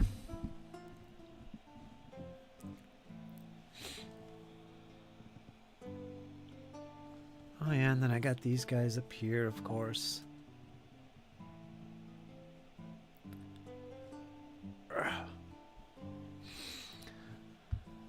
My little blocks, but I haven't been working on my own stuff. So they've been waiting patiently. Vampires. Werewolves. Wights. Necromancers. And a lone wood elf warrior by himself. Not sure what he's going to do next, surrounded by such abominations. Soy boy. Yeah, that's all I need is to be growing boobs here by the candlelight. Yeah, it smells good though. I think it's all gone. Soy. Na da da da da da.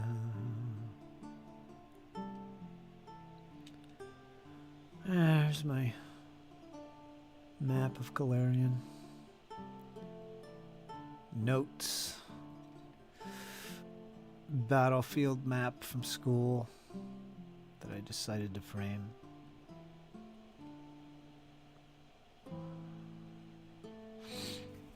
Got a little bookshelf here of my most immediate games that I run.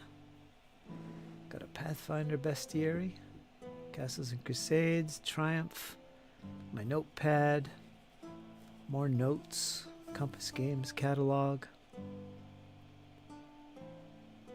My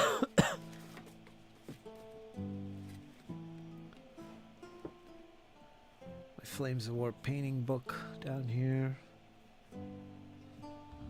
Yeah, that's my little painting hobby alcove. Does it look any different from anyone else's? I don't know. There's my OBS screen.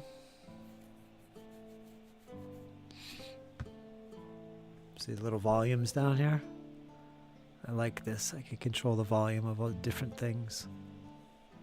There's my Discord volume. When I play videos on Discord or if somebody joins the chat, this is their volume. Here's my background music that I have playing right now. I can't hear it, but you guys can hear it, and it shows the volume. Here's my voice over here. Say la la la, peeking there in the red. Yeah, and if I switch the scene, there'll be a whole new set of volume controls. Pretty nice, huh? And there's my chat that I'm always looking at from all the sources I'm streaming on.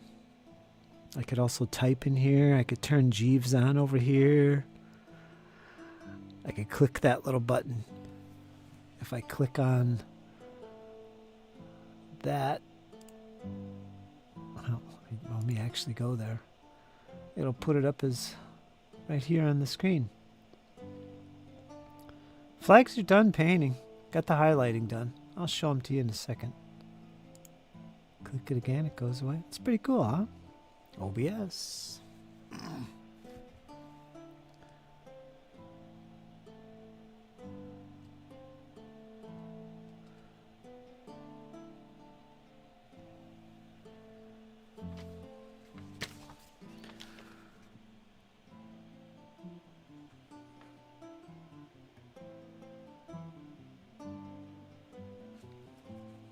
Not bad.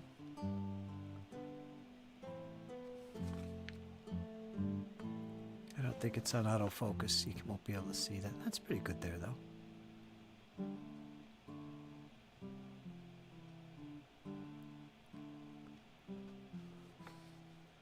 That's all 30 of them. I'm happy with that. So we'll just cut these out. And we're going to seal them first, and then I'm going to cut them out. Put them on the poles. That'll be another session. Make them look all pretty. Thanks, Percy. And there they are. Easy peasy, really. Not perfect, but man, they're going to look beautiful. And it's very satisfying to do this. I like it. I enjoy it.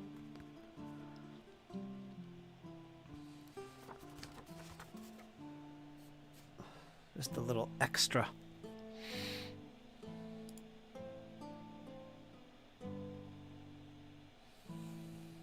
Definitely not necessary, but I like it.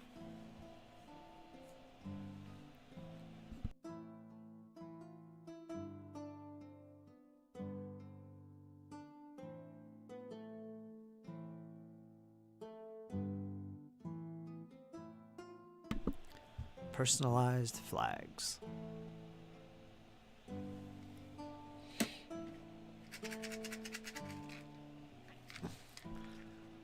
Box of matches. Whoops. I remember a game, a naval game, where you used these little boxes, and what you did is you glued them on top of each other. So you created this big setup of, big giant block of these things. And what you did is you moved your ships. They were connected with areas of a map, like if you used hexes or something. And as your ships moved, you would slide them out and pop the counter or whatever in here to show that they were in that area and close it up. So it's kind of like hidden movement, fog of war type of thing. And it was all done with the use of these things, just all glued on top of each other and next to each other. So you got this big block of these things, which, each one represents a specific area on the map. And as they move on the map, they move in these little trays. I remember it's a World War I game. As ships moved. You don't know really what's there. That was one way to keep track of it. Kind of a nifty idea for the fog of war. So I remember I saved all the little match boxes I could find, and I glued them together. I never had enough. You'd have to really buy into them. Just glue them all together and get this big giant thing. Well, you can use that for all kinds of map-based movement things.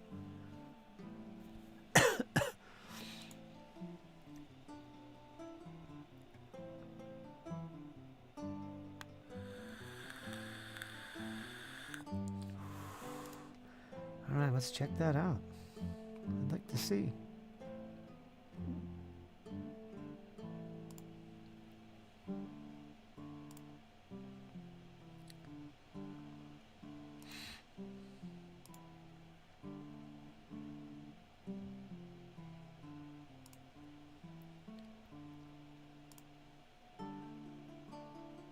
Oh, yeah.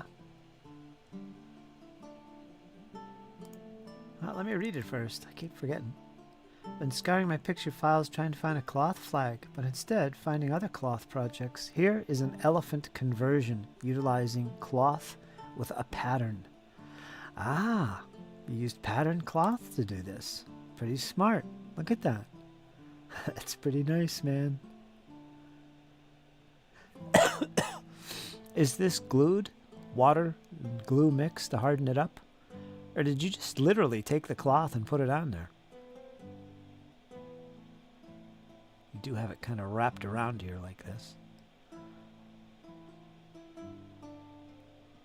That's great, man. There's nothing like that.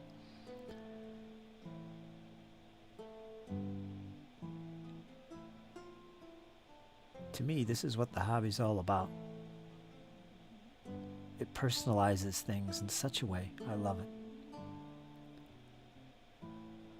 Looks like you made this out of balsa wood. This howdah. It's more like a giant porch.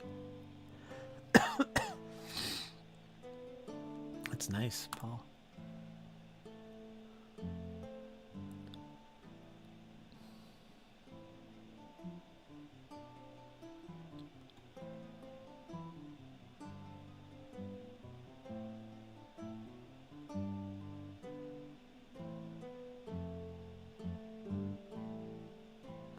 Here's a tent and inner hangings using real linen.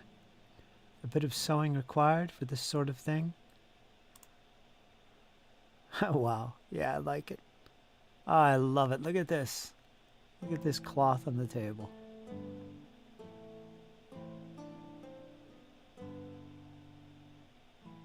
This is great. I love this. Paul, we'd be good friends if I was living over there in the UK gaming all the time. I would love this. This is what it's all about.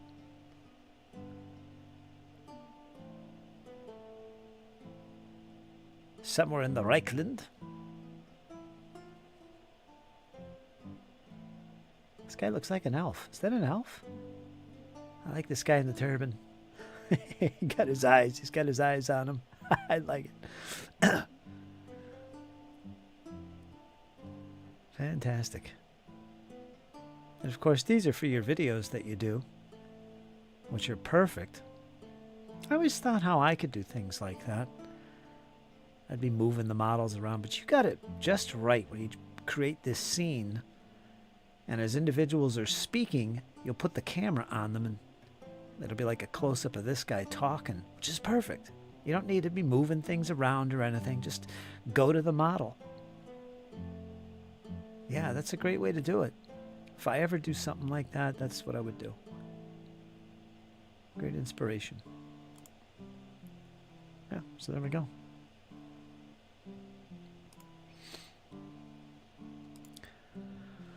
I have 2 elephants like that to paint up 15mm. They'd be little guys. This is a giant. Oh, there's another picture I just posted. Let's look at that. Just plain cloth. Great stuff. Let's look at this new one here. What's this he posted? There we go. See, he's not really painting these either. He's actually using embroidered cloth, right? Did you paint this? I can't tell on this one. Actually, it looks like you did. I don't know what your technique is, but the technique I'm going to be using is where you soak this in watered down glue. You just curl it up into a bundle, fold it up,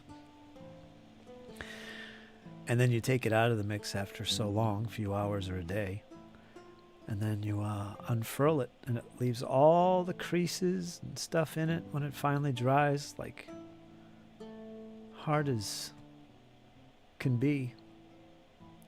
Look at this guy's face. I love this. This is great.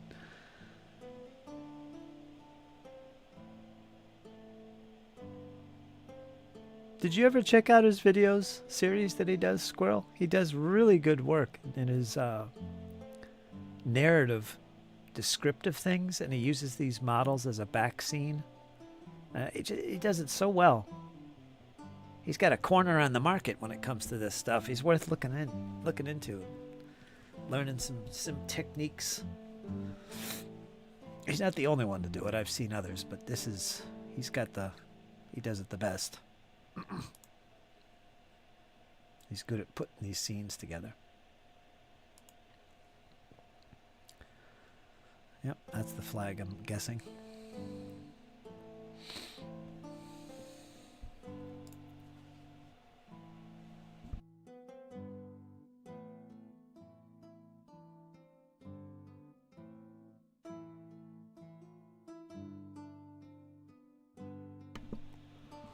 Yeah, it's really good work.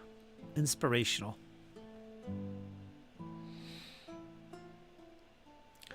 Especially if you're a fan of Warhammer. That's his focus.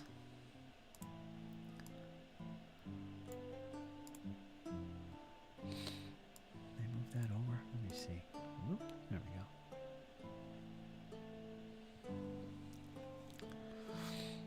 I use thread on both ends. I see that. But used cloth paint for the central symbol. Cloth paint. That's right. There is cloth-focused paint you can get.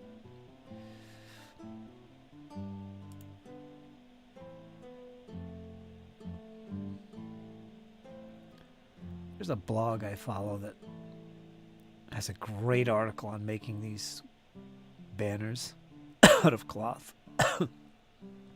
I think I bookmarked it.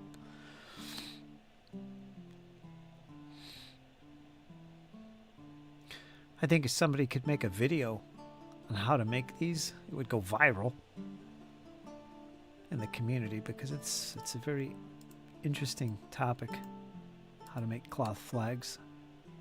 I know a lot of folks who are interested in that sort of thing, including myself.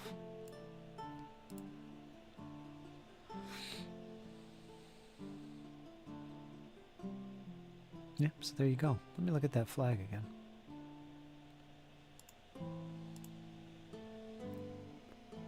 So you sewed these edges? The gold thread. That's great.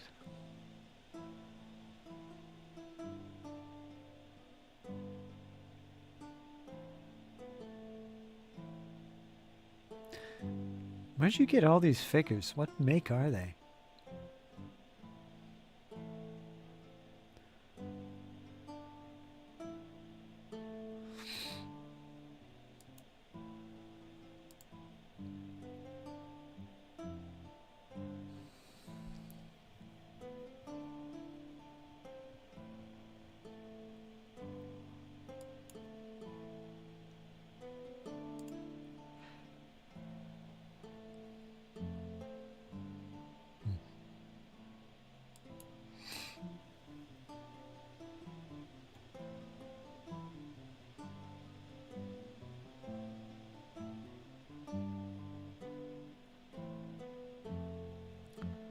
Ryan. What is this, Ryan?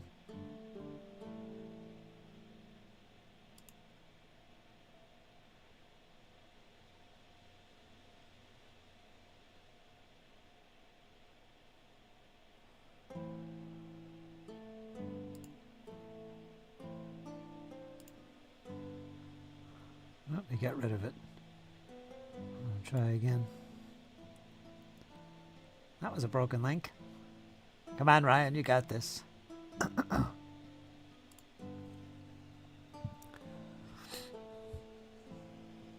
I bought white and red cloth paint to make full-size pirate flags.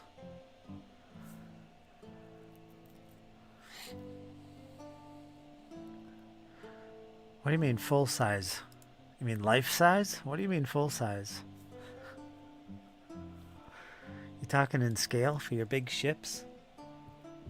Or are you talking like 6-foot square flags here? What's going on? What's going on here? 1-to-1 scale. That's pretty big actually for a pirate flag.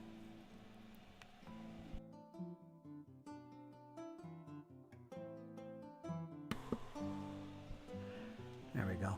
Let's see what's posted there now. There you go. The Worlds of Simulation Gaming. SPI Games. From SPI, great games that let you recreate the conflicts of real and imaginary history, science fiction and fantasy, from the world of J.R. Tolkien, Lord of the Rings, to the fantastic universe of wizards and conjured armies and the galaxy-spanning starships of the 25th century to the super soldiers of the future. SPI offers the greatest and most exciting selection of science fiction and fantasy games.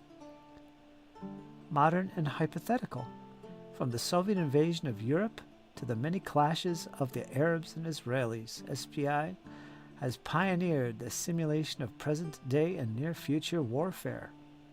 World War II and 19th century, the most extensive and intensive treatments of the Second World War and the great 19th century battles that marked the dawn of modern warfare. Little advert here for us. Oh, there you go. Remembers SPI.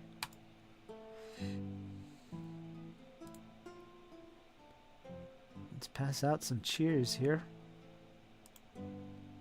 Great work. Reminds me how wonderful this hobby is. How creative it is. Oh, what's that? It's a little animation here on Ryan's icon. Looks like a knight. What is that?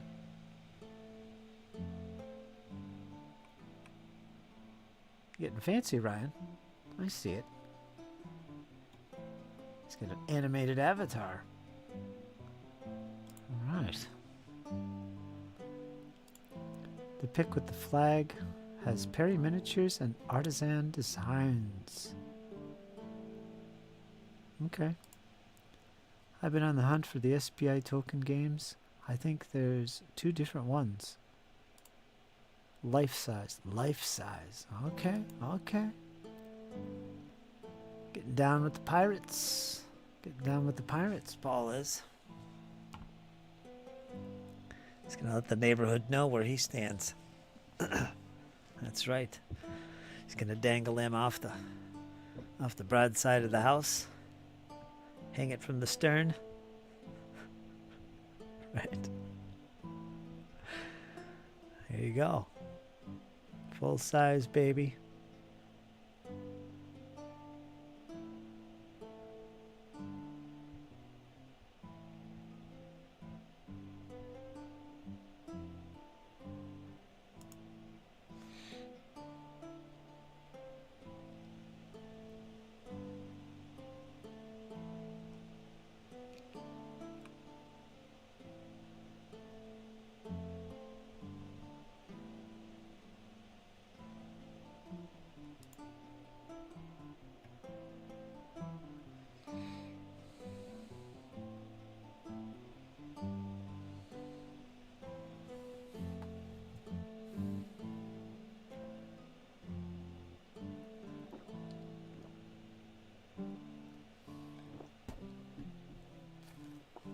Oh.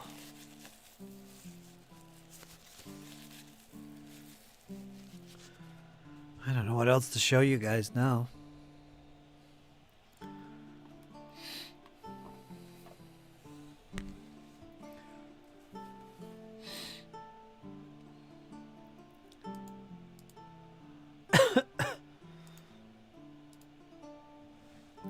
Some nice artwork.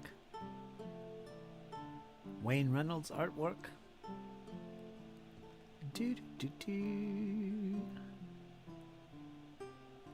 Can you guess what cover that is for? Ryan might know. some others might know as well. This is cover art to a particular particular what? Particular game, a particular book from a game. No hints. But yeah, what is that? What is that? What could that be? I love this artwork, by the way.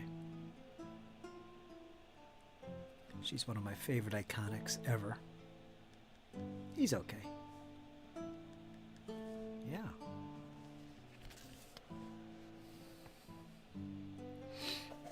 Can you guess? Can you guess? Can you guess?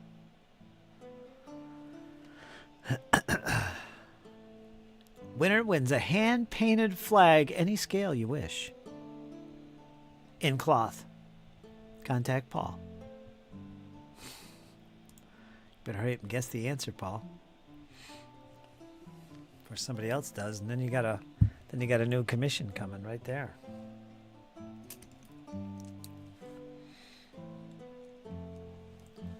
Some hand-painted flags.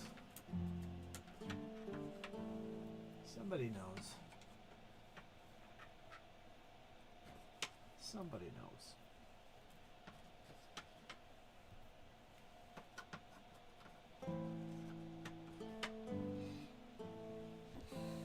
I don't see any answers, though. Maybe nobody knows. Okay, well, we'll never know. Lost to the ether.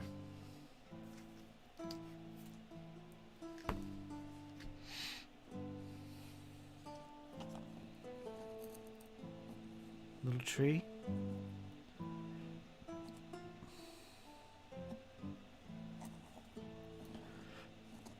Some of the clump flock fell off. It's right there. It's too bright green.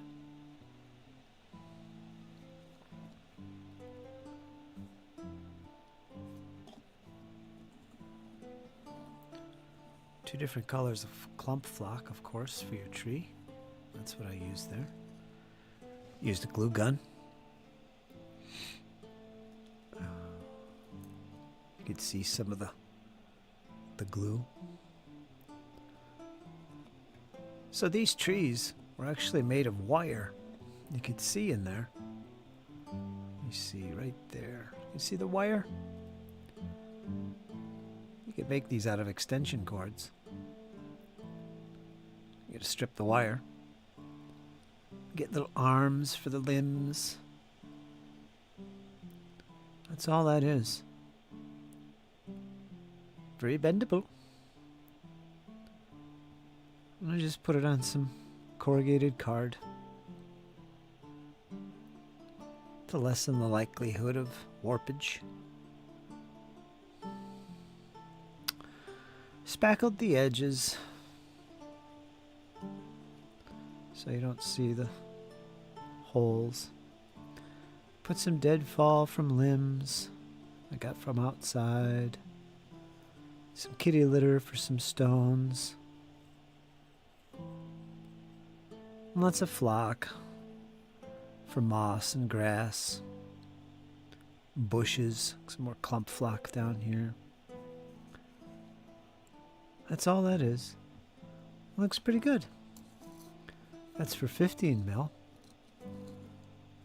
But it could easily work with any scale. I've used it for 10s, I've used it for 28s.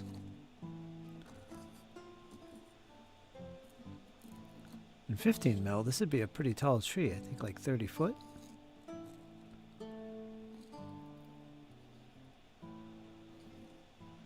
Yeah, it's a little over 3 inches. So that's like a 30+ foot tree. Yeah. There's another one. That's how I make a lot of my trees. Nice and simple and quick.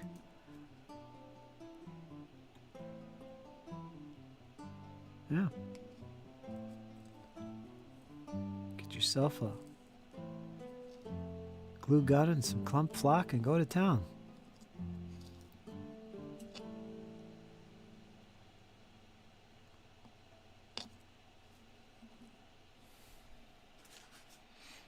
We got a nice little hill. That's just foam.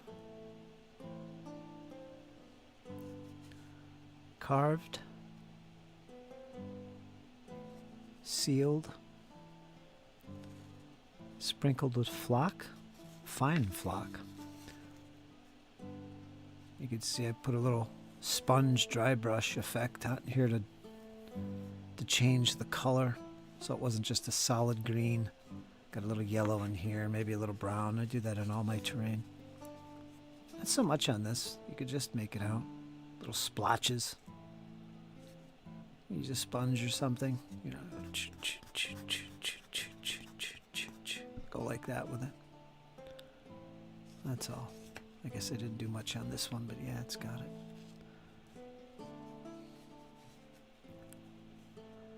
That's all that is. Nice and light and sturdy. I've had this for like 20 years, if not longer.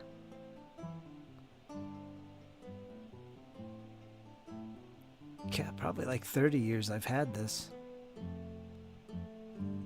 25 years, let's say 25 years I've had this. I've got a ton of these. There you go. Trees look good. Trunk's just twisted wire? Yeah, that's all it is. That's all that is. If you got some old extension cords, that's what you do. Strip off the coating from them and just use this wire. Cut it in lengths and just twist them. Just twist them up. You know, cut off a length, you know, and pull off some of the wires and make arms with them. You could do all kinds of stuff with that wire. All kinds of different trees. That's all that is. And they're pretty solid. I don't know if I put any glue on these. I don't think I did. I could bend these arms out any way I want. And you could stick them on a base really easy because you just splay out the bottoms with the wire. Alright, it's easy to do. And just glue that onto the card. Or washers or whatever. Yeah, that's all that is.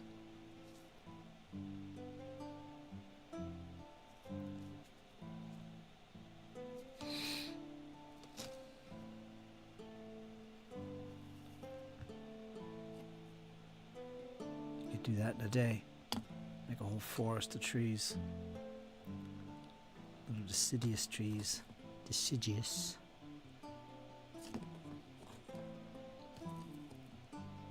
The flock is probably the most expensive stuff.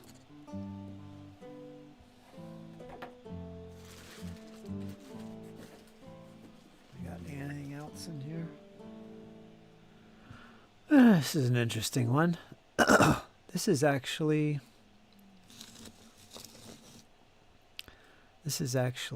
I wish I had a better example. This is the Y tree. But this is an actual limb from outside. From a limb, I stripped the bark off, put it in the microwave, cooked it up a little bit, kill the microbes or anything. And I put it on a washer.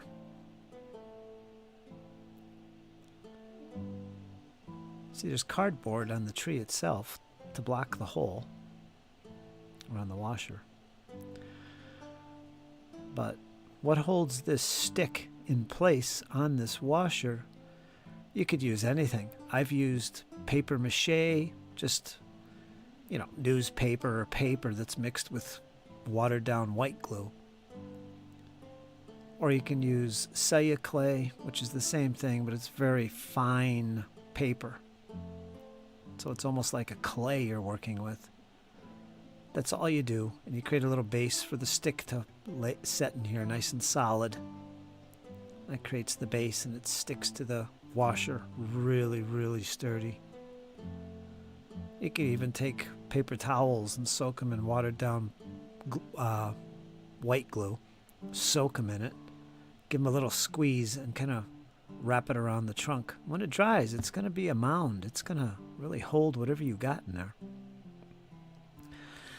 And that's all this is. And then I used glue gun with clump flock, same principle as the other trees. You could make little, what are those Italian roadside trees called? I can't think of the name of them. They're the straight ones that just go straight up. You've seen them. You could make those easily. Some people use nails to do that. But that's all that is. And I used washers on these because they're nice and heavy. And whenever they tip over, they usually bounce back. So if you bump them, they're just going to, you know, it's no big deal. Because I'm always bumping stuff with my forearm, moving soldiers around. Gives them a little weight on the bottom, which is nice. I need to do some up like that, says Clyde. How you doing, Clyde? Can never have too many trees and scatter terrain. Exactly.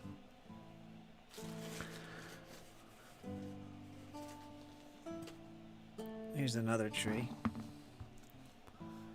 Again, same little idea of using a stick. Keeping a few of the limbs and just using a glue gun. And clump flock. This stuff is great to have. Clump flock and a glue gun. Again, with the washer. You can see the bottom of the tree. I pushed it through for some reason. Trying to get it to be stable, I guess. That looks like paper mache. Boy, it's like a rock. Yeah. You can make a whole day of making trees like this. Just get yourself the flock, get your glue gun heated up, get something for the bases like washers or the corrugated card. Just spend the whole day making trees and you'll have a virtual forest. These are about 3 inches high, so we're talking 30-foot trees for 15 mil. You could go crazy and double that for 28s, like 6+ inch tall trees, man. I used to have them. I sold them.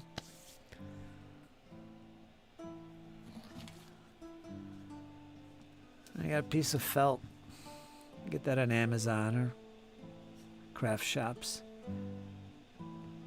And take watered down white glue. Make little lines. Don't get too crazy with the lines because it cracks. It'll stiffen up your material here. So you just want to make little lines, break them up, and then sprinkle your flock on top. I used herbs for you guys down under.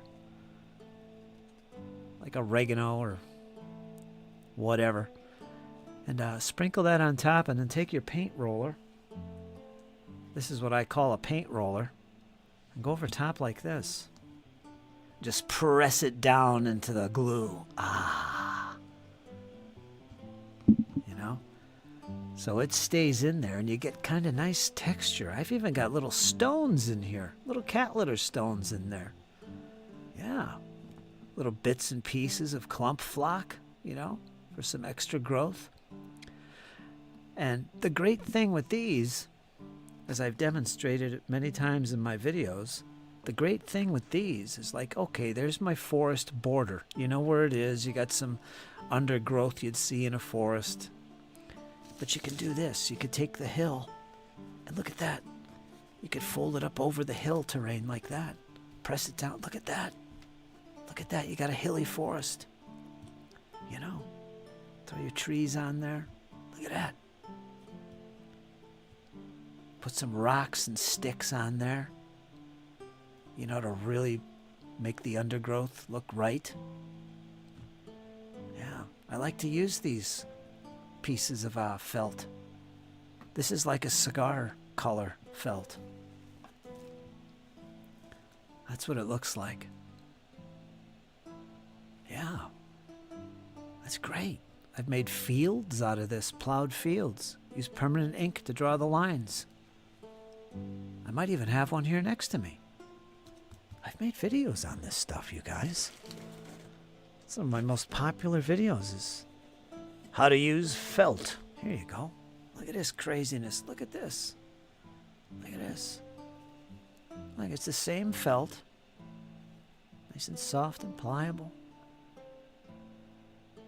And I took a permanent marker ink and I drew little lines. Like little troughs. and that showed depth. And then what I did is I just put a flock. I used white watered down glue, made little lines. Make sure you break them up. Don't make a single line like that. Break them up. You know, and I would sprinkle those little lines with just flock, fine flock, so you get kind of some growth showing here. You could put little cabbage heads in there with clump flock. That's this stuff. I've done that too. And again, the advantage is this, you know. You got these little rises. It's not a perfect example.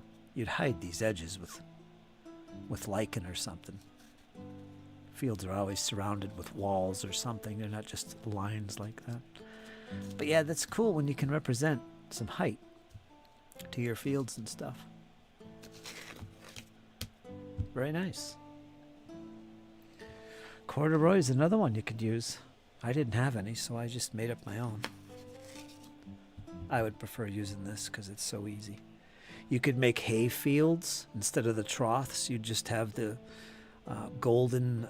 make little mounds of, what is it called? Static grass. And lie them down. Don't let it stand up. But you could do that too. But just put little splotches of glue watered down, like in areas like this, you know, and then just sprinkle it with the static grass, golden color, and flatten it out so it lays flat. And then you take your little mounds of your bales of hay, and you just pot them on there. I used to have a bunch of them, but I think I gave them to Ian. Little hay bales.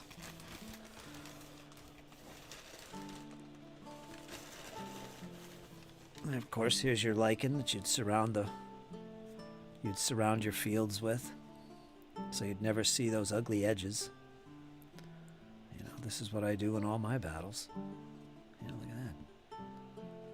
look at that. Look at that.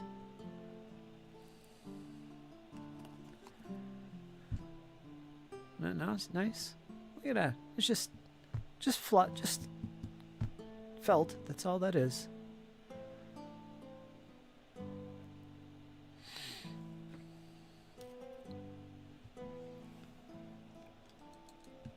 Whoops. I didn't know you were going to have a discussion on terrain making. Scatter terrain, forest, fields, hills. Don't forget the hills. Got you all covered in today's awesome episode about being creative. Anyway, that's what I do. I have a little table next to me where I play some games now and then. And I've got a box full of terrain and lichen and trees that I use. That's why I'm able to reach over and put this out here for you.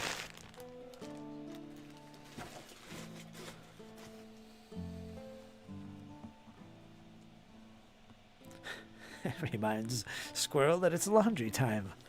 There you go. There you go. You're welcome. As we talk about cloth, felt. Remember those whippy sticks you used to get from Games Workshop games? I think Paul knows about those. Used to be affectionately known as whippy sticks because you can whip your opponent with them. They're plastic, little markers, measuring tools.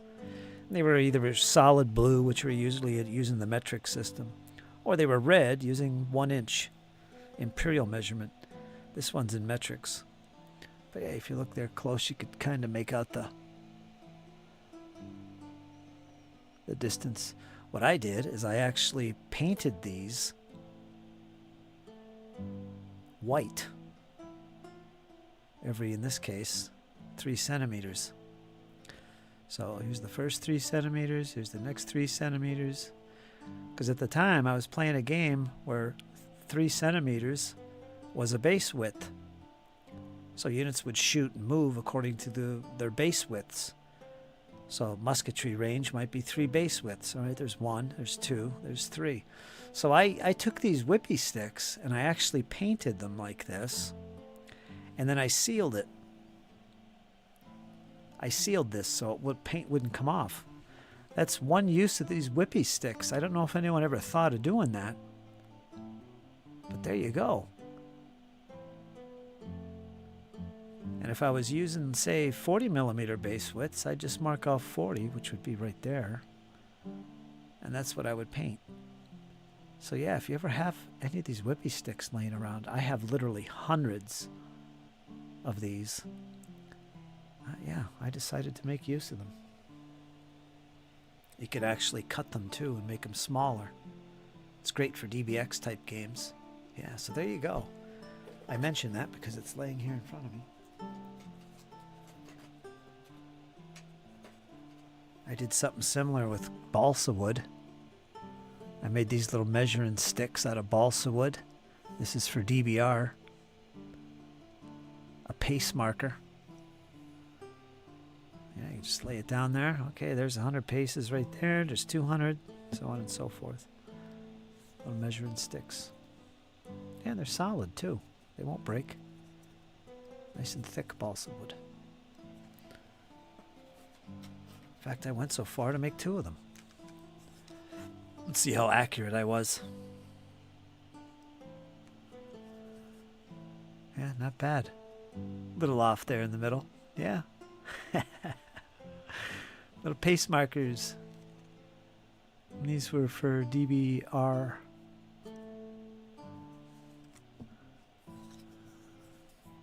Yeah. I still use them for other games. I think that's like 20 millimeters. Yeah. 2 centimeters. That's what that is. I think Triumph uses 2 centimeter movement distances. Yeah, so I've been using these for Triumph. Half a base width is your measuring increment, which bases are 40 millimeters wide, so half of it would be 20 millimeters or 2 centimeters. That's what these are. That's 2 centimeters distance. So if it's got a range of 3, I would know it would go 1, 2, 3. You know, that's where I would measure it from. Yeah, little balsa wood sticks. Painted and sealed. I've had these for like 20 years. So, I'm still using them. There, need I show off any more? Pretty good. Got a lot of folks watching me show off that stuff. All we need now is to roll some dice and actually play a game. Wouldn't that be awesome here in my little table? Oh boy, everybody stand back. I play Triumph on my little table here. I use these for the actual die rolls of the game. Like in shooting or combat, each side rolls a d6. And I use the d10s to put next to the units to show their modifier. Like if a unit has a total modifier of 5, I would put that on his unit. And if I had a modifier of, say, 3, I would put that next to my unit. And then when I roll the dice, you add these results to whatever these are. There. I'll know that 6 goes to that, and 3 goes to this. So he scored a 8, and he scored a 9. So red wins, or whatever that result would be. That's what I do with those. There's my little tray, which I use a lot of because it sounds awesome. It's got that nice satisfying sound. Yeah. Even though I've got all kinds of dice rolling trays with felt and everything else. But yeah. So there you go, folks. That's my little gaming area, which is literally 2.5 feet square. I haven't played a lot lately, but it's what I have here at the moment. I don't have a game room yet. That's about to change this spring.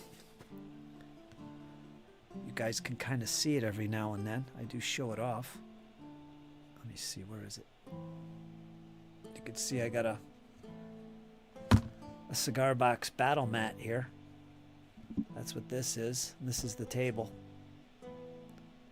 that it's on. It's just right next to me. It's hard to show. Anyway, you get the gist. So yeah. I have a bit of terrain that I need to finish. Quite a bit, actually, says the squirrel. Yeah, and you do good stuff with your terrain. I love your work. I love your little fantasy dioramas you do. You're going to need terrain for your game you got coming up. Thanks, Riley Gaston. Riley Gaston 1, to be precise, over there on Twitch. You guys on YouTube can't see that. What was I going to say? Oh, yeah, you're going to need some terrain for your Baron's War game you're going to be playing. Yeah, you got to think about that, squirrel. You have to make some hills, or I don't know how you're going to pull that off. You're not really a war gamer, so this is new terrain that you're treading, as it were.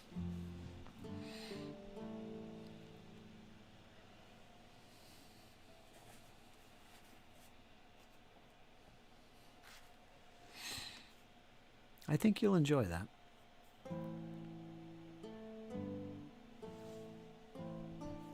Squirrel, of course, is a role player, mostly.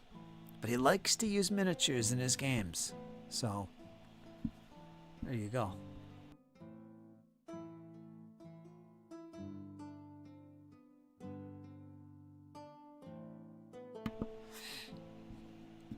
Clyde Dashing. For your information, Fighting Fantasy Novels, first 5 on Kickstarter. Well, let me say that again. Fighting Fantasy Novels. Yes, I remember those. I never got into those, though. I used to read the ones from TSR back in the day. I still have them, too. Got a couple of them, anyway. But yeah, I remember I saw that Fighting Fantasy Kickstarter. I have a good amount for the Baron's War. Just need some hills, hedgerows for now. And some buildings, too. Squirrel sent me a bunch of high-quality painted 15mm fantasy miniatures, and I've been trying to figure out what I'm going to do with them. And because I'm mostly historical with my 15s. But I am going to do some fantasy games using my historical knights and stuff. So I think that's what I'm going to use them for, Squirrel. They would come in handy. Because mostly I'm a 28mm guy. That's what I'm going to do most of my games with. But I'm going to do some 15 as well because I can. So the game books. Squirrel just giving away armies worth of minis.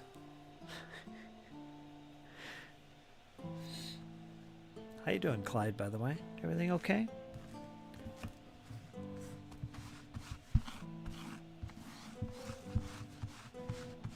It's not often I do a Saturday session.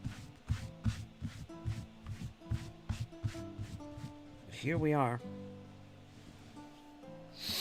Weather's starting to warm up a little bit. I'm feeling pretty positive.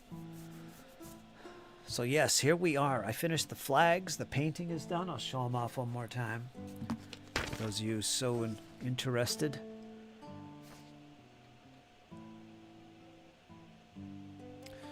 So the highlights are done. They're ready to go. Nothing too crazy. Pretty straightforward and simple because that's what it's all about here. And next session we're going to be cutting these out. I got to seal them yet, but I'll do that offline. Next session we're going to cut them all out and start putting them on the flag carriers, the poles. That'll probably take a whole session. Squirrel won't be around to see that goodness. He'll be gone for 30 days. But yeah, there they are.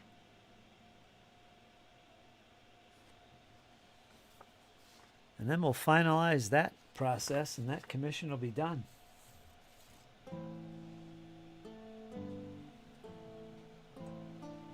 And we could move on. This is my original Necromancer. It's a GW figure. Sadly, this guy's a 40K model and I didn't realize it. He's got a bolt gun strapped to his side. I can't use that with my my fantasy game, my Warhammer or whatever. But otherwise, he's a great looking necromancer type guy. I didn't realize it until long after. So, yeah, right here he's got a bolt. He's got something on there. Let's take a closer look. So I had to find another model for my necromancer.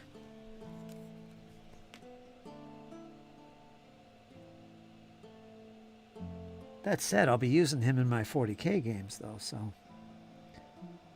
Yeah. What is this? He's got tubes coming out of his back, like he's got something going on there. Definitely looks like a Zinch symbol there.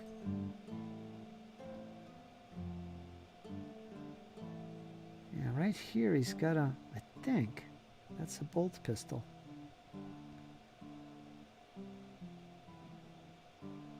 Anyway, he's an older model, so I had to find something to replace him with.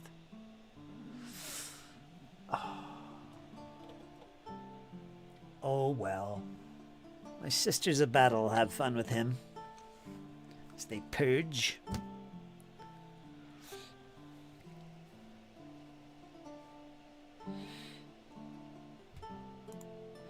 Fun with Fritz flags. I like it. I like it. Fritz flags. Magical boomstick. That's about it. Dark elf. No, I don't think he's a dark. Maybe he is. I didn't think of that either. Could he be? I can't see his ears. I think he's a Zinch guy. He's some kind of psyker. I don't know. Maybe he is a dark elder. Drakari, as they're known. Cut the bulk. Yeah, I could. He's got sci-fi tubes coming out his back, though, so I'd have to cut them out too. It doesn't look right. I don't know. I do 40k too, so I'll just use them with that. I do have that. What is that stuff you use to sculpt with? Green stuff. I do have green stuff. I could probably make use of that and change them up. Cut the bulk on off. I've used sci-fi figures for fantasy. I'm sure you have. I'm just not in the mood. It'll be a while before I get to him anyway. I think I'm going to use him with my 40k though.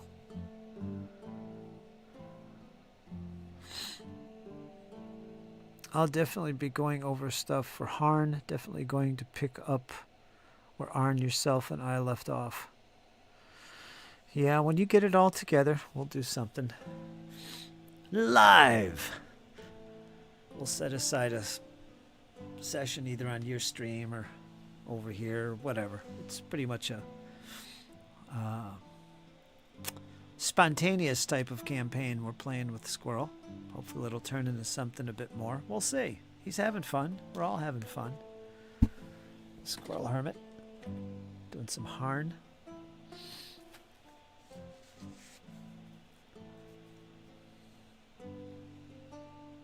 I'll have to go back and find that episode so I don't lose it.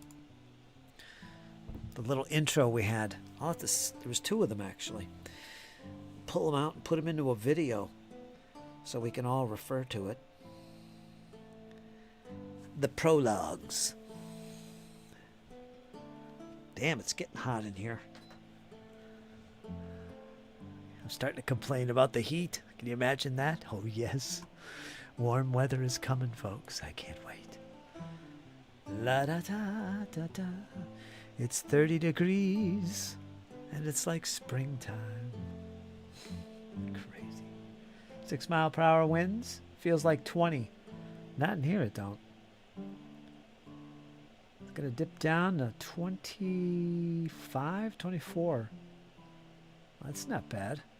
Low is gonna be 24.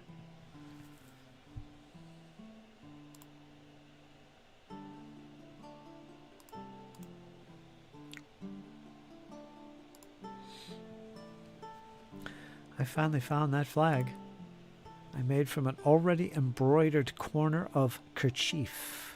A little changed up the spelling there.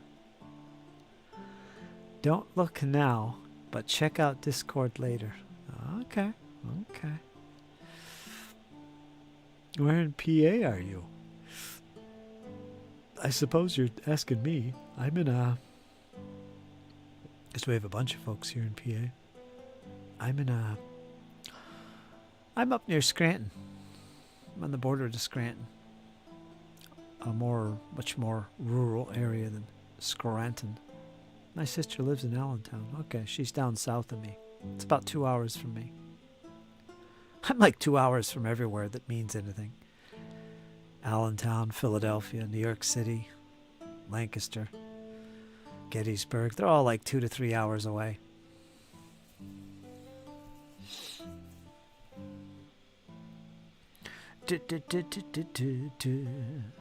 Yeah, I'm up near Scranton in the northeast.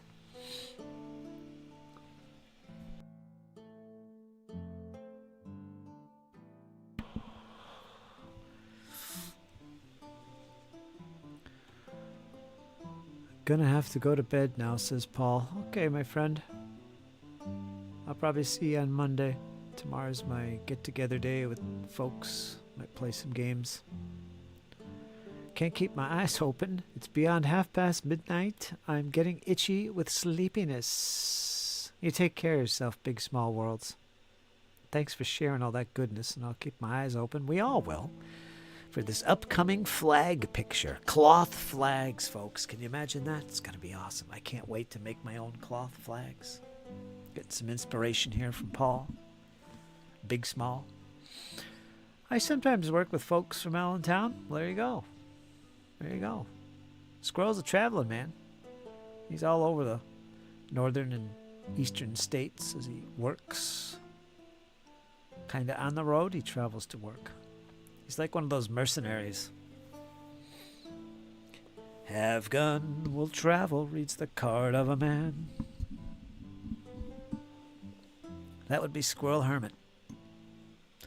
Paladin, Paladin, where do you roam? Van Cleef.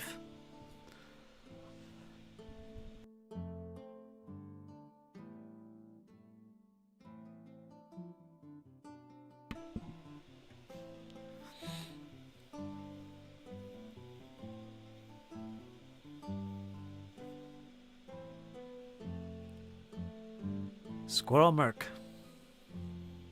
Yeah, he is too. That's what he does. At least in a world of factory furnaces. I forget the term he uses to describe that work, but it is an actual work. He's a merc in the industry. Contractor, I guess. I'm not sure. Maybe not contractor.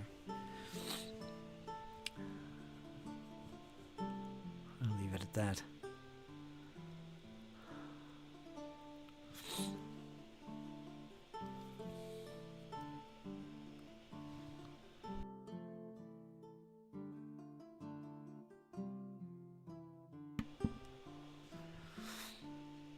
Have nuts will travel. There you go. Traveling man. Right, Squirrel? The Leonard Skinner. Traveling man. Maybe I should do more episodes about terrain.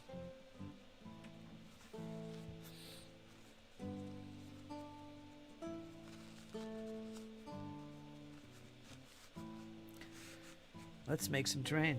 Yeah, I probably will anyway because I gotta make terrain. Probably do them right here in the streams.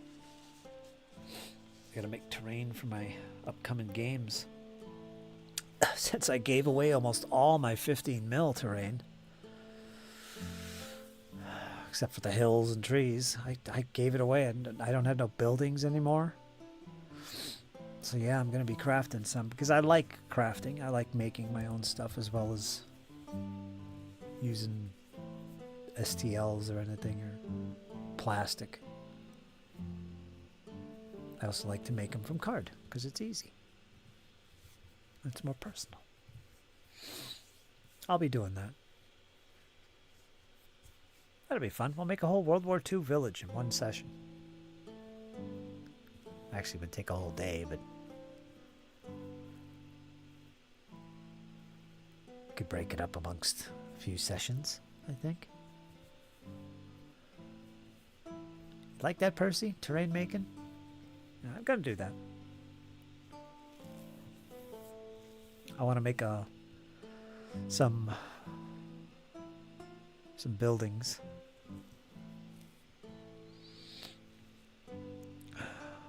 More trees, because you can never, like you said, you can never have enough trees.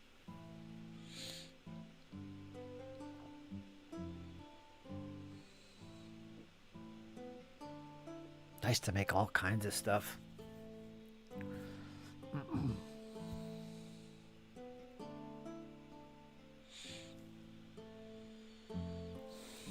Make a French farm with a pigsty and chicken coop. Yeah, I could do that.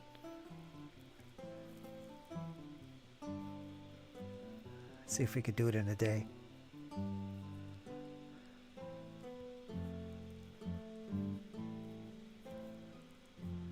I had little pigs too. I think I gave them to Ian. I had chickens, dogs, sheep, pigs, and 15 mil. So they're just little things. Bocage. Yeah, I gave them all to Ian. I don't have any of them.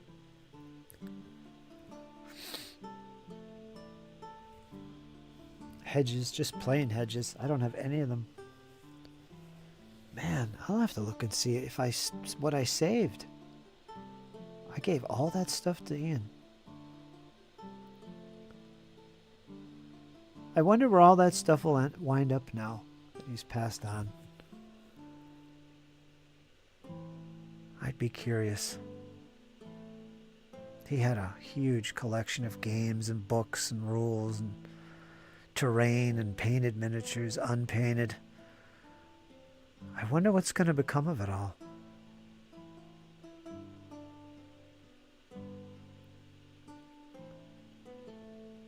What a sad thing. Jeez.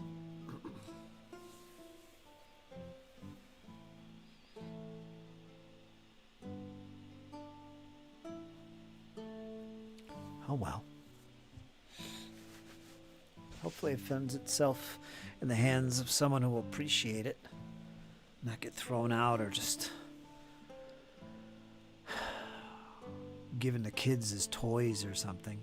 I don't know. I don't know what would happen. I'll probably never know.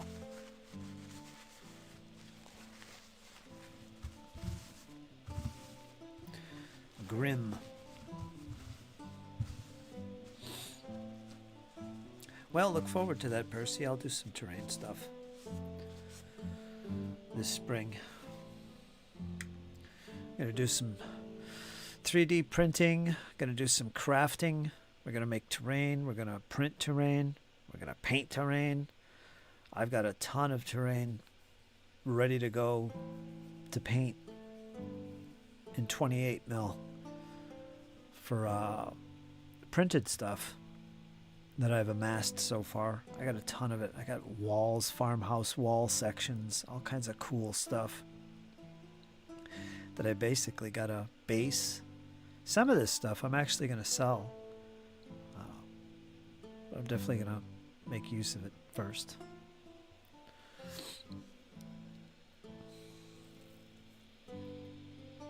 Yeah, I got quite a bit actually. But a lot of stuff I'm going to make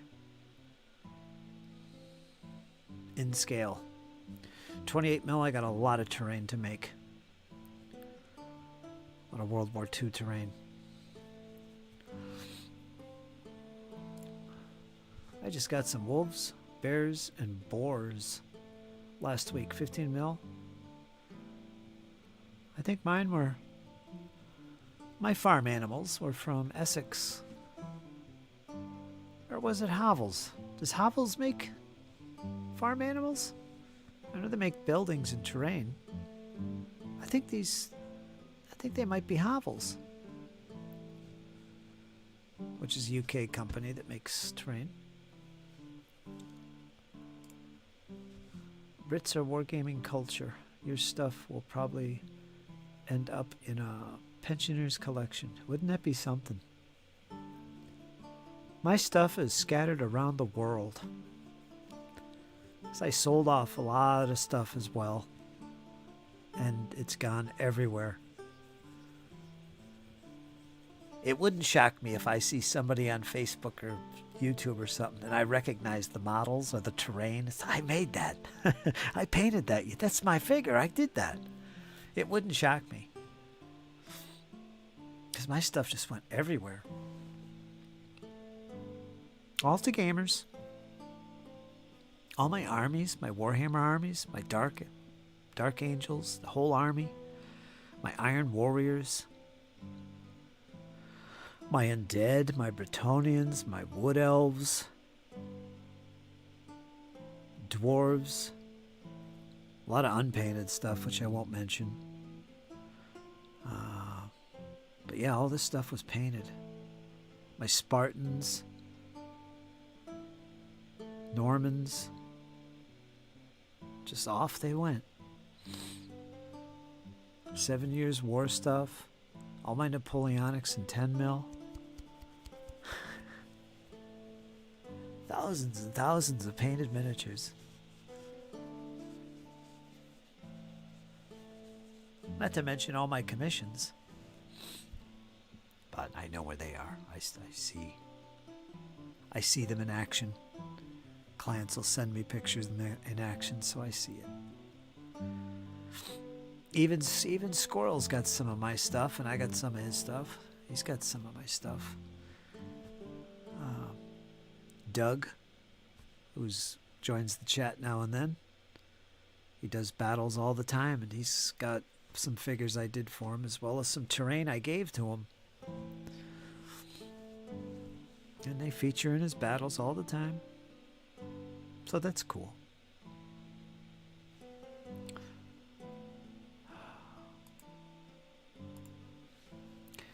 Hopefully Zadarok will be able to get out of the Hyperborea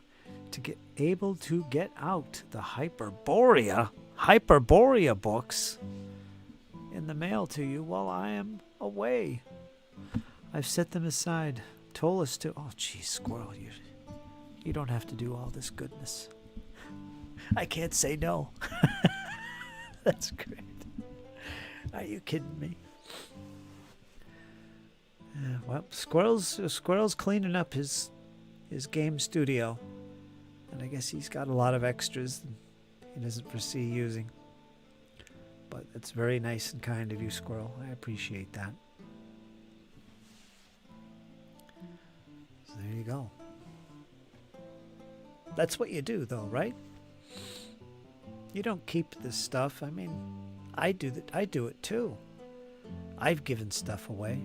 Well, some of it I've sold too, but I've given a lot of stuff away to folks. I've got stuff now set aside to eventually, come spring, I hope, actually send out some stuff. Games and books that I'm not going to use. You want them to be appreciated, right?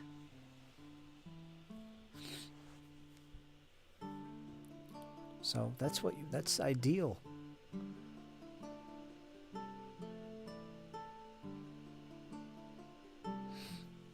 I appreciate that, Squirrel. Let me know and I'll keep the eyes peeled. Little surprise packages, which I so fondly love. Oh, what is this? It's like Christmas.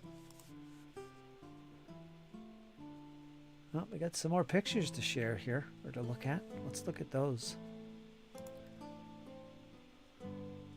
From Paul. Schlunk.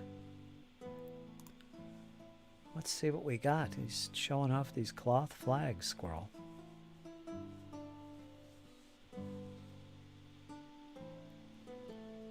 Oops, where'd it go? Oops, what happened? Alright, is it showing? Yeah. Well, what happened there? Alright. Finally found the flag that was made from the design embroidered in the corner of a silk kerchief. It it was used as a royal banner on a building. All right, there it is. It's a smart use right there. It's pretty interesting design as well. Wow, nice. So he's literally cutting cloth. I don't know if he dips it in watered down white glue to thicken it up, and I think he's literally just cutting the cloth and just putting it on there. I mean, he doesn't have to paint it or anything.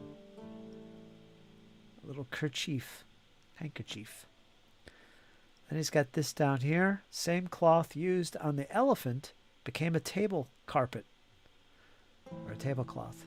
So here's the elephant right there. Again, he didn't paint this. It was already designed, embroidered on the cloth. So here's another section of it. This is great. I love this.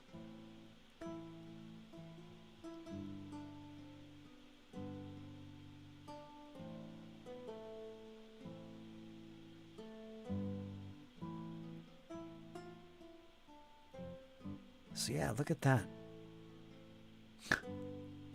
That's great.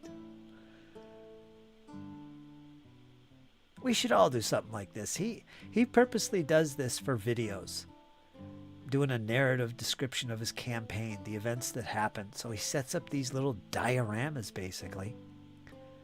That's his motivation. And he just narrates over it as these individuals talk amongst themselves, plotting the demise of the emperor, or whatever that case might be. And yeah, that's his reason to do this, and it's a great reason. And it looks great.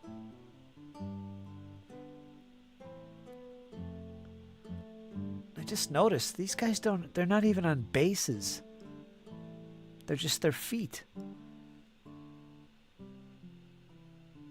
Wow, so that's even more interesting. That they're not even on bases. He doesn't use these for games then. Huh. Well, makes sense. More realistic looking. Very good, Paul. Love it. Thanks for sharing that. He's probably asleep now.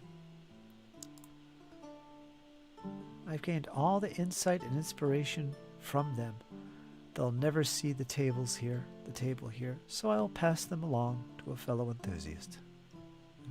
I appreciate that. That's a great way to view it, a great way to do it. For sure.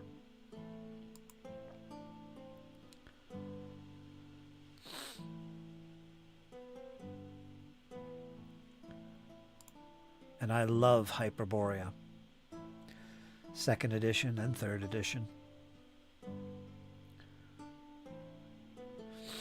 And I've yet to play it, but I definitely intend to. But right now I just have PDFs for everything.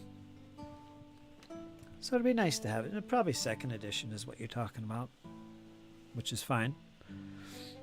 All that stuff is usable.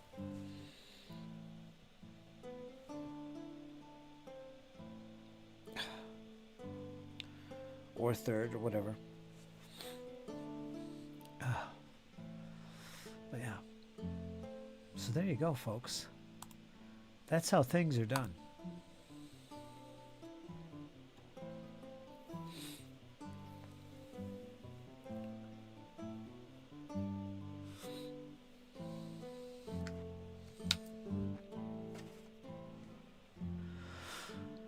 I can't wait. Good stuff coming this year, folks. Looking forward to it a lot. It's 8 o'clock. And I'm going to call it here. Because I'm getting hungry. I got to eat. I'm going to have pasta tonight. Alfredo. With all the fixins. Including potatoes. I like to cook potatoes and put little wedges in my Alfredo. Among other things. But I'm looking forward to that. I'm going to do that. And figure out what I'm going to do tomorrow. Because I got a game. Yeah. Later on, man. been busy on a project. You'll have to fill us in on that project. I assume it's hobby related. We'll save that for next time, I think. Good night, folks, and robust blessings. Thanks, Squirrel. I hope to see you again soon. Even if it's on the road there. Live from the motel room. Feel free to do that. Love to hear from you. In the meantime, we're going to be watching for Zadarok, all the updates that she can give for us. You have a safe drive. Journey, as it were. Percy, all the way down there in Gator Country. It's 8 o'clock. Do you know where your kids are? That's kind of early. It's terrible down there. It's 8:02. 8:02. And yeah, well, I'll be back Monday for sure. And once again, everybody have a wonderful evening. Squirrel, Ironman, Percy, everybody else that joined the chat today. Paul, of course, sharing those wonderful pictures. I'll see you all again soon. I appreciate it. You folks hang in there, and you know why. It's only going to get better.